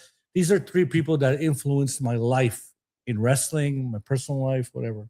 You know what? I'm gonna go with my wife. I'm gonna go with my mom. I'm gonna go with. He's the third one's a tough one. I was gonna say the Iron Sheik because I humbled you. Yeah, fucking shut up, son of fucking motherfucker. He'd put me back in check. Well, he's sitting with your mom and your wife now. Yep. Iron Sheik. I'm going with that, baby. All right, so Baby, no, I'm going with the Iron Sheik. that's a fucking Iron Sheik. Sorry, that was my mom and my wife. Iron Sheik. He's the God bless his soul. He'll be in hell too. Probably. Hell is where the party's He's gonna at. greet you So at the you just say, pearly "Oh, you're a gates." good guy, Eddie." I don't want to go to heaven. I want to go to hell. That's where the party's at. Motley Crue guys, like everyone's gonna be there. It's gonna be a fucking party. You know what I'm talking about? Yeah, well, You know what I'm talking I'm about? scared. Shit, that's a party. What time? How much time are we on this show, bud? That's it. I feel like I've been talking to SeXXXy Eddy for like 45 minutes.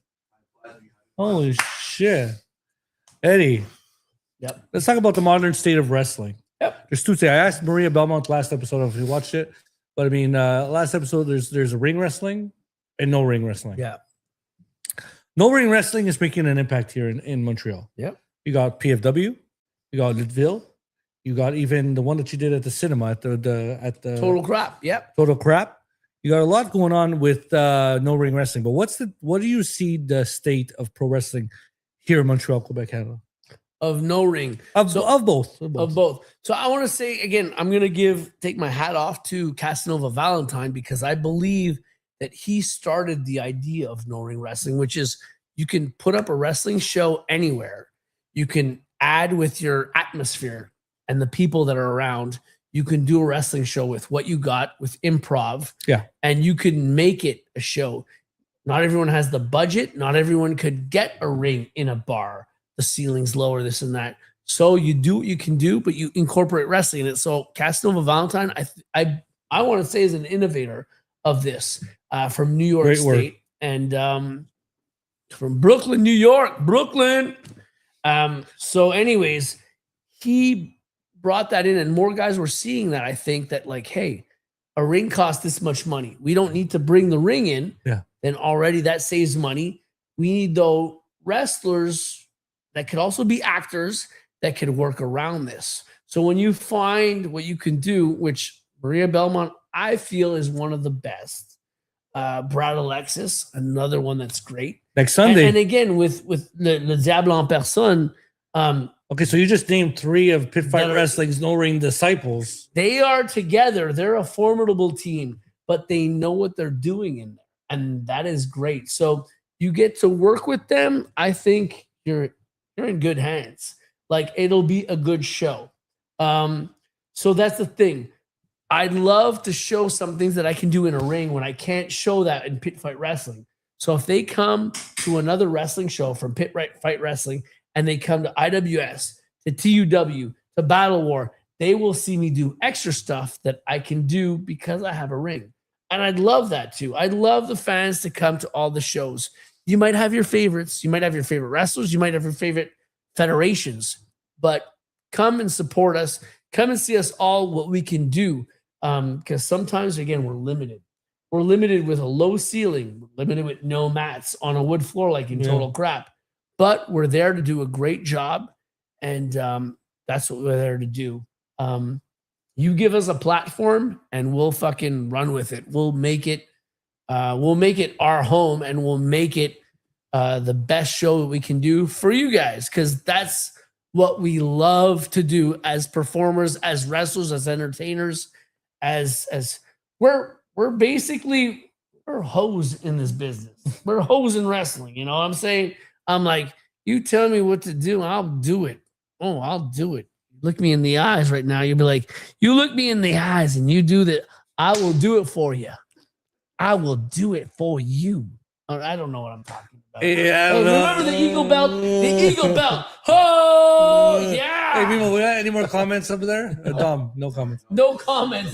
Nobody wants to comment because everyone's scared to get canceled. I'm in front of the camera right now and you guys don't want to comment? What's wrong with you? What's wrong with you? Yeah. I did say this show will be This is a censored. Friday afternoon. Come on, man. Well, It is I'm a not Friday drunk afternoon. yet. You got- should be drunk, you son of a bitch. Fuck, man. Hey, again, to all our USA fans, USA. Hey, drinks, Independence Day. Fuck Donald Trump. I'm drinking my beer. Blue Dry. Cheers. Yeah, blue try. Fuck Donald Trump. Yeah. Oh, there goes fuck you, another Hogan. belt. Get that belt up there. Fucking Hogan belt. Da-down, da-down, da-down. Yeah. Bitches. Well, I love. At first, I'm an old school guy, right? Yep. So I like old school wrestling. I like a ring. When pit fight wrestling, I went to them like, what is this pit fight? You know, like what is no ring wrestling? I didn't know. I wasn't fond of it. I was like, whatever. Yeah, but not everyone is. But when they come see the show, they might get accustomed to That's it. exactly it. So they're like, come do the commentating, and then Yeah. if you like it, come to the next show. We're already on show number 6 in 6. Wow. July that's good. July 30th. Yep. So we're and Am I booked? I don't know if I'm booked. You better book me. That's Come on, sad. man. You better book me. well, listen, you came to the last show. I'm just saying the atmosphere when you came out, you just threw that fucking case of beer in the fucking pit, boom, and you I just was thirsty. I was thirsty, man. But Motherfucker. the- It's getting hot. the It's getting room- hot in Montreal. Summer in Montreal is hot. It's sweaty. It is hot. It's ready for a sweaty Betty, if you know what that means. Mm. I take him any size. I'm ready to go. No compromise. This is the devil looking at you. I know. The devil. I don't know who's bringing him home. You're bringing him home. But just saying that. Take me home tonight. I don't know who sings that song. I don't know. The Cars? No, I don't know. Take me. But point being, Springsteen. Eddie, Go, sorry. the room that when you walked out with Yeah. Sammy Miami, it changed. The atmosphere changed. The party fucking changed. And then you got a tattoo. Okay. You got a tattoo. Shout out to Bone Club Backup. You got a tattoo. I don't know. Show I don't know if you want to show it. You want me to take my pants? You're asking me to take my pants off now? Did you get it on your thigh? Yeah, right on the. God damn, this shit, there belt. goes the belt. There it goes. It's on my thigh. You know what? Come see a SeXXXy Eddy wrestling show and you'll see the tattoo on my thigh. On my It's thigh. yeah, my thigh. It's Yeah, it's- Angus Tattoos actually give Yeah. you a tattoo. Angus Tattoos. He hooked me up, and he said, "Look, SeXXXy Eddy, man, we'll hook you up." And Sammy hooked me up too. PFW. They were like, you know what? Come, entertain the crowd, do your shit, and that's what we're all about. We're What's all your about a opinion good on time. PFW? Pardon me? Ooh. Sorry, what? What's your opinion on PFW? And not just because I work there. No, so but I wanna- we're having a good time. it's a Look, party. you said folks. we're 6th show, right? Yeah. 6th show. I said when I started there too, I'm like, if you got food, you got beer, you're taking care of the wrestlers. If everyone is paid well, everyone is good. Again, we're all recognizable. We're all like, we realize that what you're doing for us and that we appreciate it.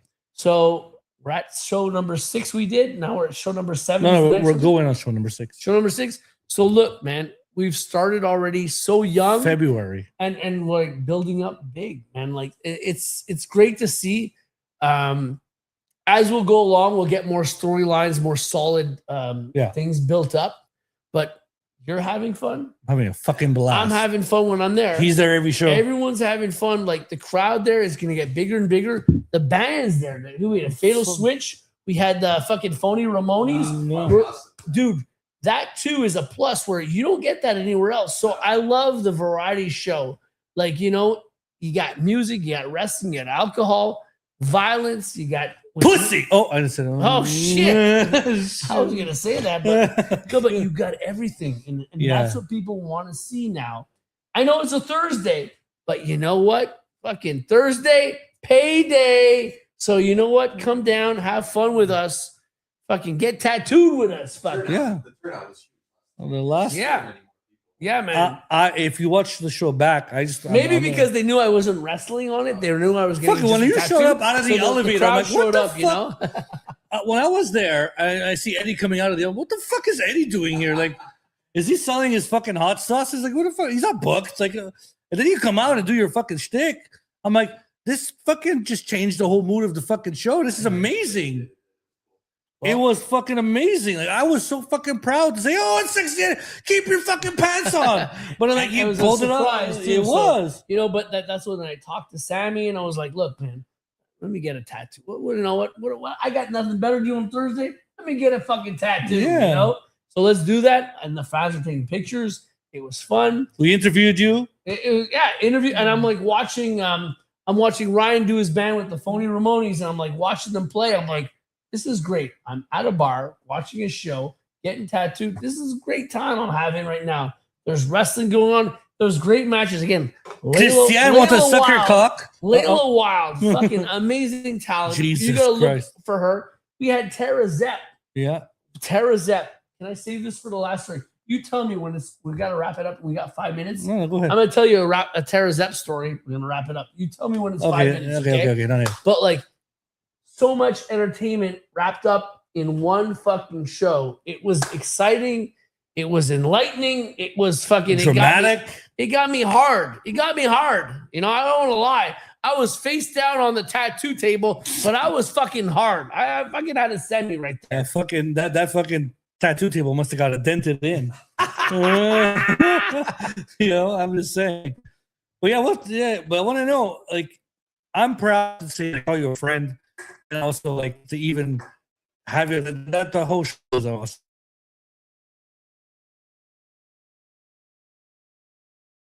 From top to bottom. It was great. It was great. It was the best one. But I think too, we had entertainment even between matches. Yeah, like I heard the guy son.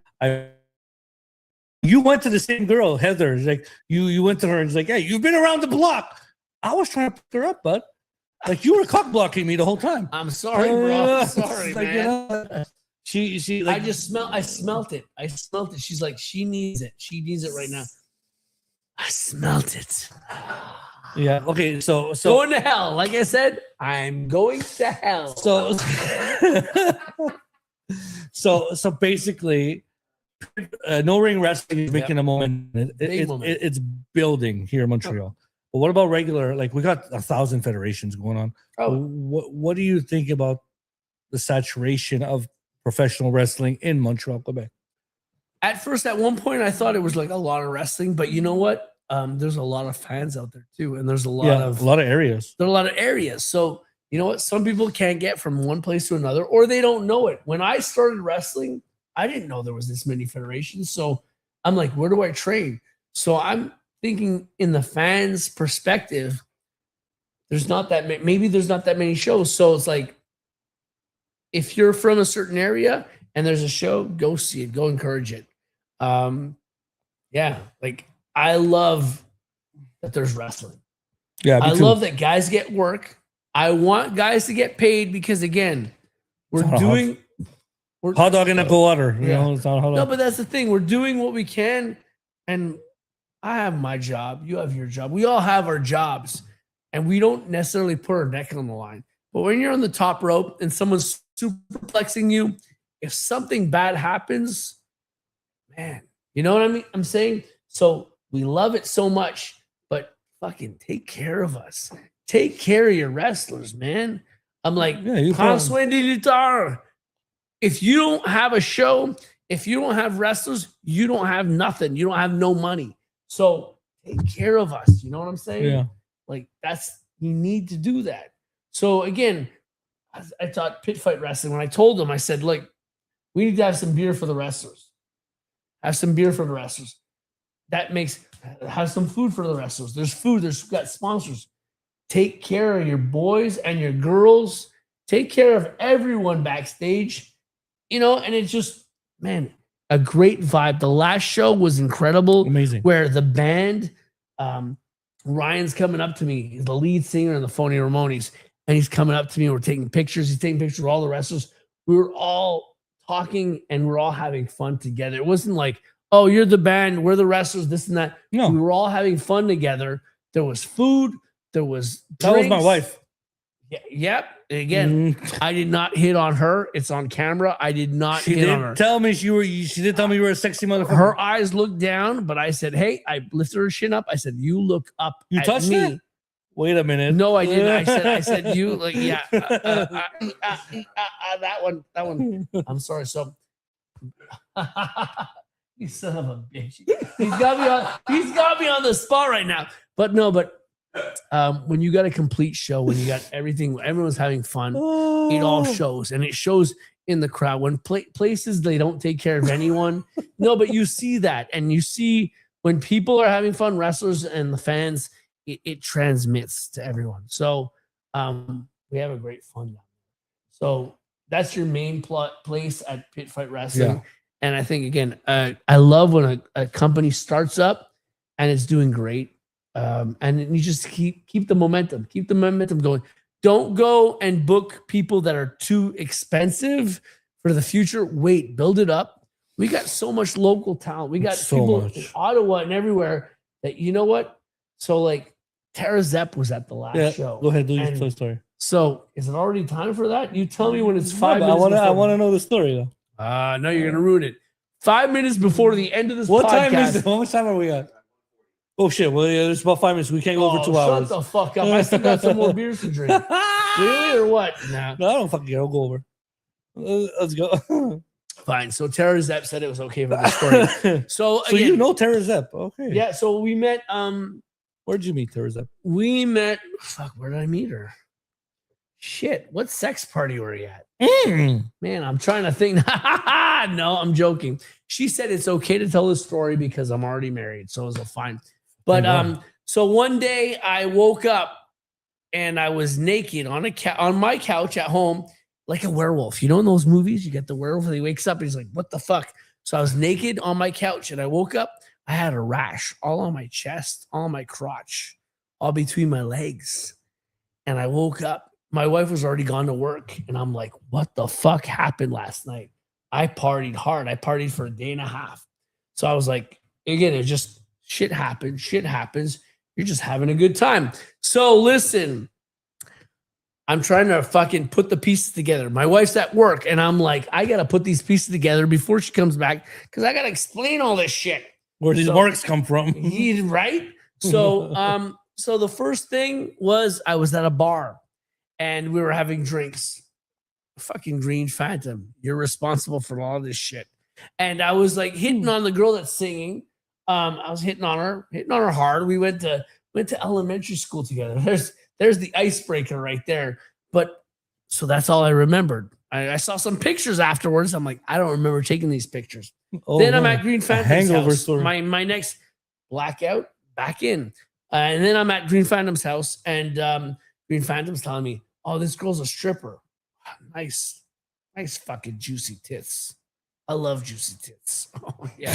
I'm looking right at the cat. I'm looking at you. I love juicy tits. I love juicy tits. But so she's in her bra. It was really hot. And I'm like, I'm in and out of like drinking, doing drugs, which wrestlers don't do that anymore. But this is back in the day. And yeah, I was like, fuck, I'm having like flashbacks. And then after that, we told her, she was like, "I want to come to the beach with you." Me and Tara Zepp were going to the beach. It was like close to Verdun.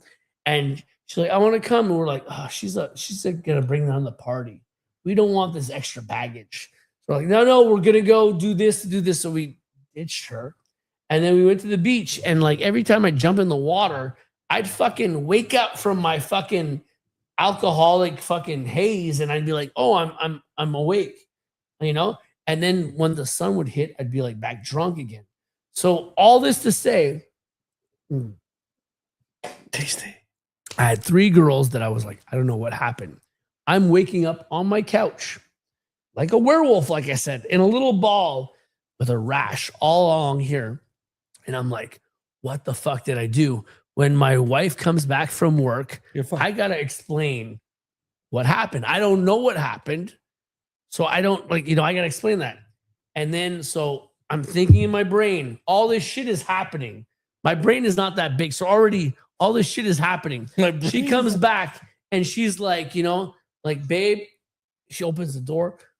Listen, this happened, blah, blah, blah. I don't know, blah, blah, blah. And she's like, "You fucking idiot. You don't remember. You took a shower when you got home and you got out of the bathtub. You fell on the shower curtain. You fell on the cactus." And I fucking fell on the cactus and I had needles all along my dick, my chest, my stomach. And I was like, wow. I felt like shit the whole day before that happened.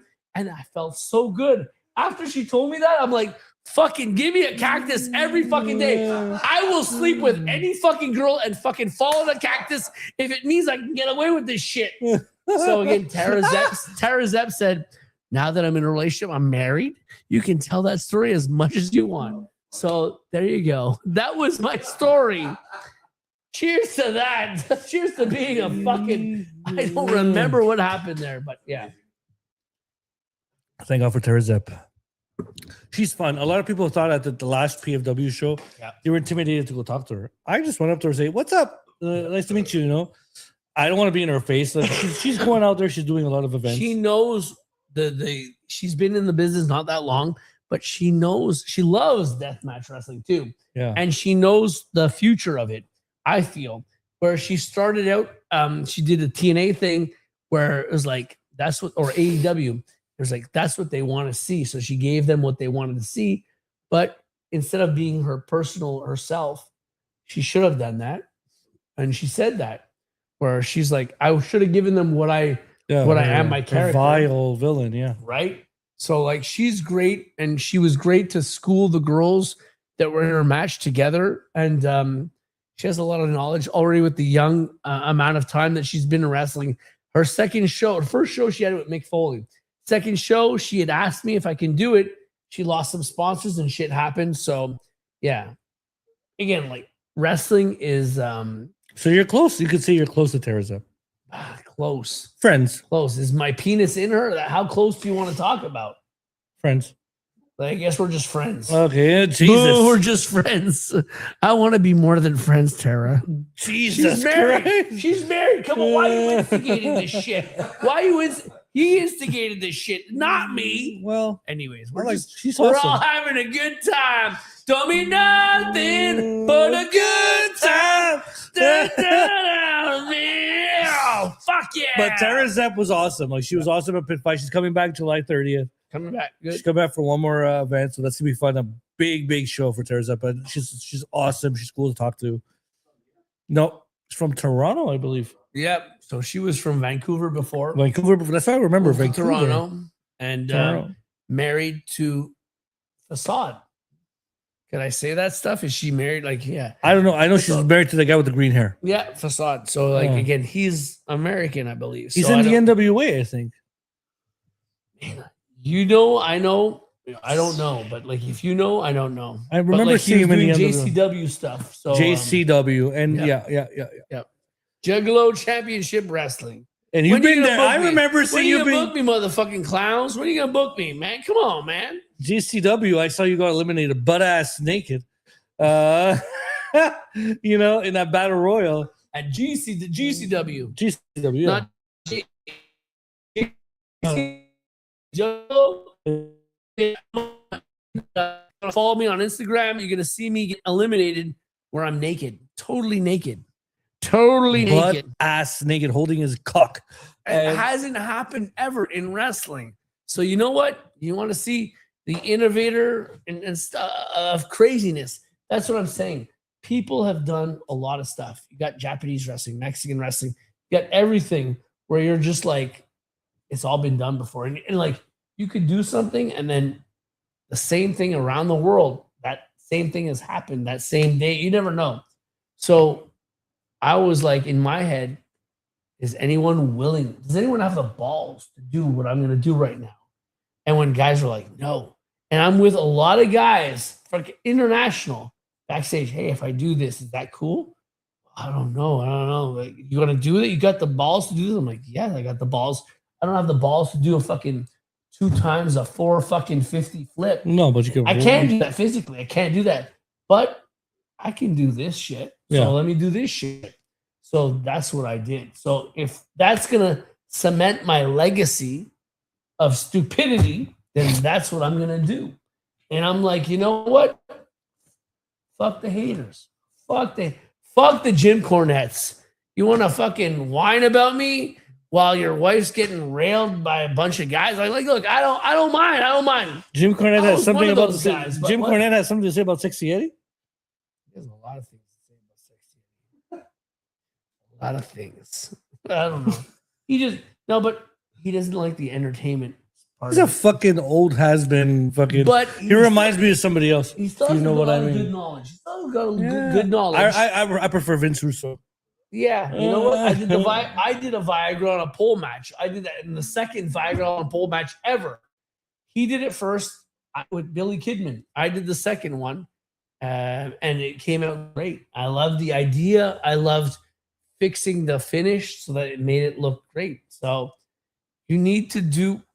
This is what you're given. The best that you can do. Yeah. You give me a fucking shit sandwich, I'm gonna try and make it into the fucking, I don't know, an egg sandwich. If I can make it into a smoked meat sandwich, hell yeah. You know, Montreal, yeah. All that meat, all that juicy meat in a smoked meat sandwich. But that's the thing. Sometimes, like, people give you limited restrictions, and you're like, man, I gotta make this as good as I can. If you just shit on it and you just do what you gotta do, it's one thing. But if people remember and like, man, that was great. Man, they gave me nothing, but I did this. So Yeah. then you know that, you know what, you had a part of that. So if I have a part in all that stuff, that for me is a really cool moment. So yeah, I don't know what else to say. I'm like, you know what? Try and make the best out of whatever you can. If people give you something, you try and make the best from what you can. So cheers to you, son of a bitch. Let me drink that. Fuck. We're winding down, Eddie. 150. We're winding. We got 10 minutes left before I get canceled. Before you get canceled? Spotify doesn't let me upload the account, the audio. Yeah. If it's 1 second more. Yeah. All right. So last question. Any fans? Last question. Any comments? Fuckers. No comments. Everyone's like busy on a Friday. How many watching? Nobody wanted to watch my match. 121 people watching. Oh, that's good. That's good. You know, at least 121 people are watching. How many of those have I fucked? How many of those 121 have I had sex with? Have I had sex with?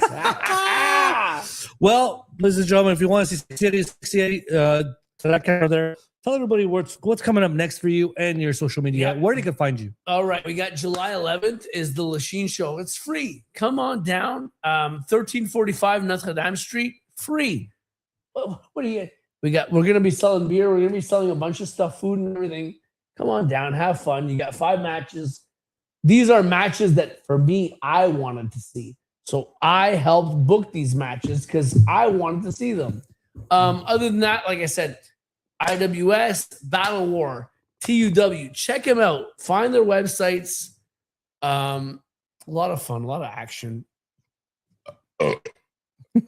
Yeah, and a burp there too. What else, man? You want to buy my sexy sauce? You want to buy my sexy sauce? I got sauce. You like hot sauce? No, come and buy my hot sauce.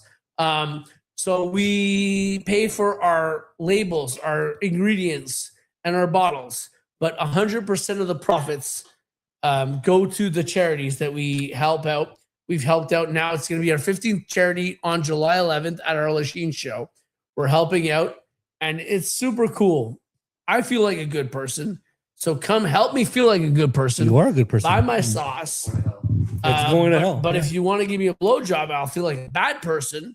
You want to help me with that too? I'm going to keep my mouth closed. I don't mind. Yeah, I don't mind. I don't mind. My wife, just don't tell my wife. And you know what? We got a good deal. But all this to say, have fun. Independent wrestling, professional wrestling. Come on down. Have fun. We're having fun. The more people that show up, the more that we have fucking fun. More people show up. Come on, man. We're trying to do our thing. People that tell me, hey, man, is Sami Zayn going to be there? Is Kevin Owens going to be there? You know what? If you would have came 10 years ago, you would have seen all those guys. So come see the future of wrestling. Come see the Tyler Knox, the Bray Del Russo, the Leah Sparks, Heavy Knox. Come see. Hey, you're forgetting my guy. Oh, there you go. Maniacal Moretus. Yeah. Come see everyone because you know what? They're working to get to that goal. And if you say you've been there, you got their autograph, you got their picture, you've been there before they even made it. That's awesome. So please come out, support independent wrestling, help us out, help us help you. Help us help you. You know what I'm saying? Social media. Yeah. Social media. You got me on Instagram. You got me on Twitter. You got me on MySpace. You got me on Grindr. Oh wait, no. Grindr, They said no Grindr. I don't even know what those mean. Social media. I don't know what that means. No, but I got Facebook. I got Fuckbook. Is there Fuckbook yet? I wish. Trademark Fuckbook. Bam. Instagram. We'll build it only together. one Naked Eddie, and on Twitter or on what is it called now? X. Yeah, X. You know what? They changed the name because of X. Triple X. Express. You're welcome, Mm. Donald Trump. Ding, Change ding. it for me. Yeah. So we got SeXXXy Eddy 69. So again, add me, message me, talk to me. You want help? Come get some help. You want to come see a show? Come see a show. I'm. You want to we're get there. laid? You want to what? You want to get laid? Come talk to me.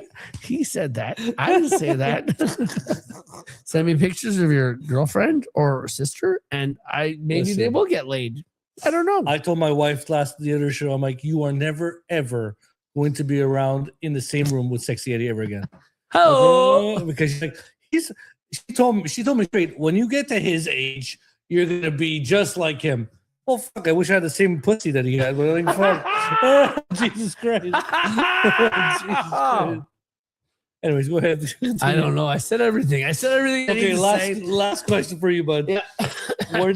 I say this to every wrestler. He's so drunk. This I have two fucking motherfucker's beers. I'm so a pussy. drunk. Well, I'm a lightweight. Eddie, you're at a certain age now. You've Yeah. been doing wrestling for over 20 years. I'm not gonna say how many years because it's not appropriate. But where do you see yourself in the next 5 to 10 years in pro wrestling? Damn. In pro wrestling, I never know. And I've said this 5 years before. I was like, I don't know. Every time I wake up, everything hurts. Everything's in pain. I get massages, I get chiro, I get osteo. Fuck, you're scarred like no So that's tomorrow. why when people say, why do you ask for this much money? And I was like, look, dude, it's not only the gym, it's the tanning, but as you get older, it's everything else that to take care of your body. So when people say $100, man, I'm paying you a lot of money. I'm like, $100 is nothing right now. So No. there's a lot of things that need to take care of someone. Because I don't want to be the guy that's just like, my wife is like changing my diaper. Like that'll be embarrassing, you know, especially the shits that I do. Oh my God. I fill up the toilet. It is nasty. It's shit nasty. You know what I'm saying? But like, you know, oh, it was a burp in the laugh. So, you know, I just want to be as, I don't know, as a good husband as I can be.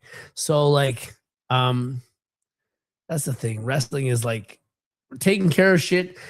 I just want to get like compensation for what we do.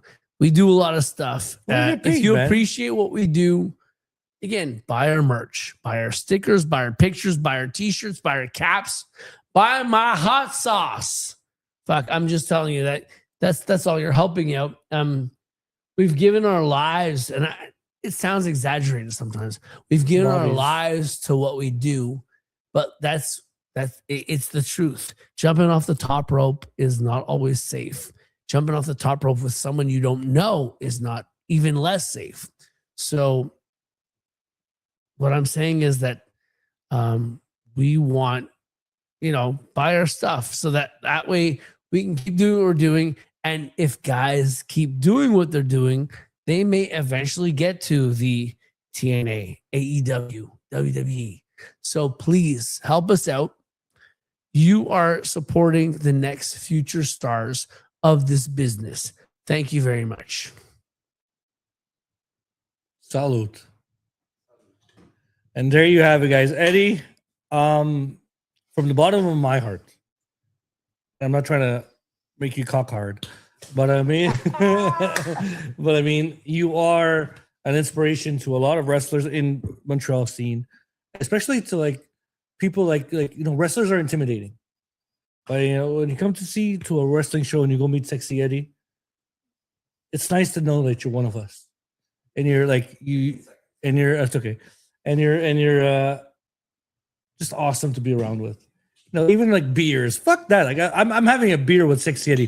Who the fuck could say you had a beer with SeXXXy Eddy, a legend in pro wrestling all over the world, Montreal, Quebec. Eddie, thank you very much for being on After the Slam. I appreciate you, sir. Give me the hands, buddy. Give me the hand. Eddie, thank you again, guys. After the Slam, salute. This is episode I don't remember with at the moment with SeXXXy Eddy. He is the man. Watch him, follow him, go see him wrestle, go see him live, whatever he's doing. And we'll see you this Sunday again on After the Slam on episode I remember. It's gonna be with Paulo Triassi. Ladies and gentlemen, thank you, and we'll see you next Sunday on After Slam. Don't forget to like and subscribe and follow the master himself, SeXXXy Eddy, on whatever Instagram. He just blew a load on you. On everything he goes for, like social media. Follow him. He's an inspiration for the world, and you should be following this guy. Thank you, sir, and I appreciate you very much. Again, thank you very much. We'll see you this Sunday on After the Slam.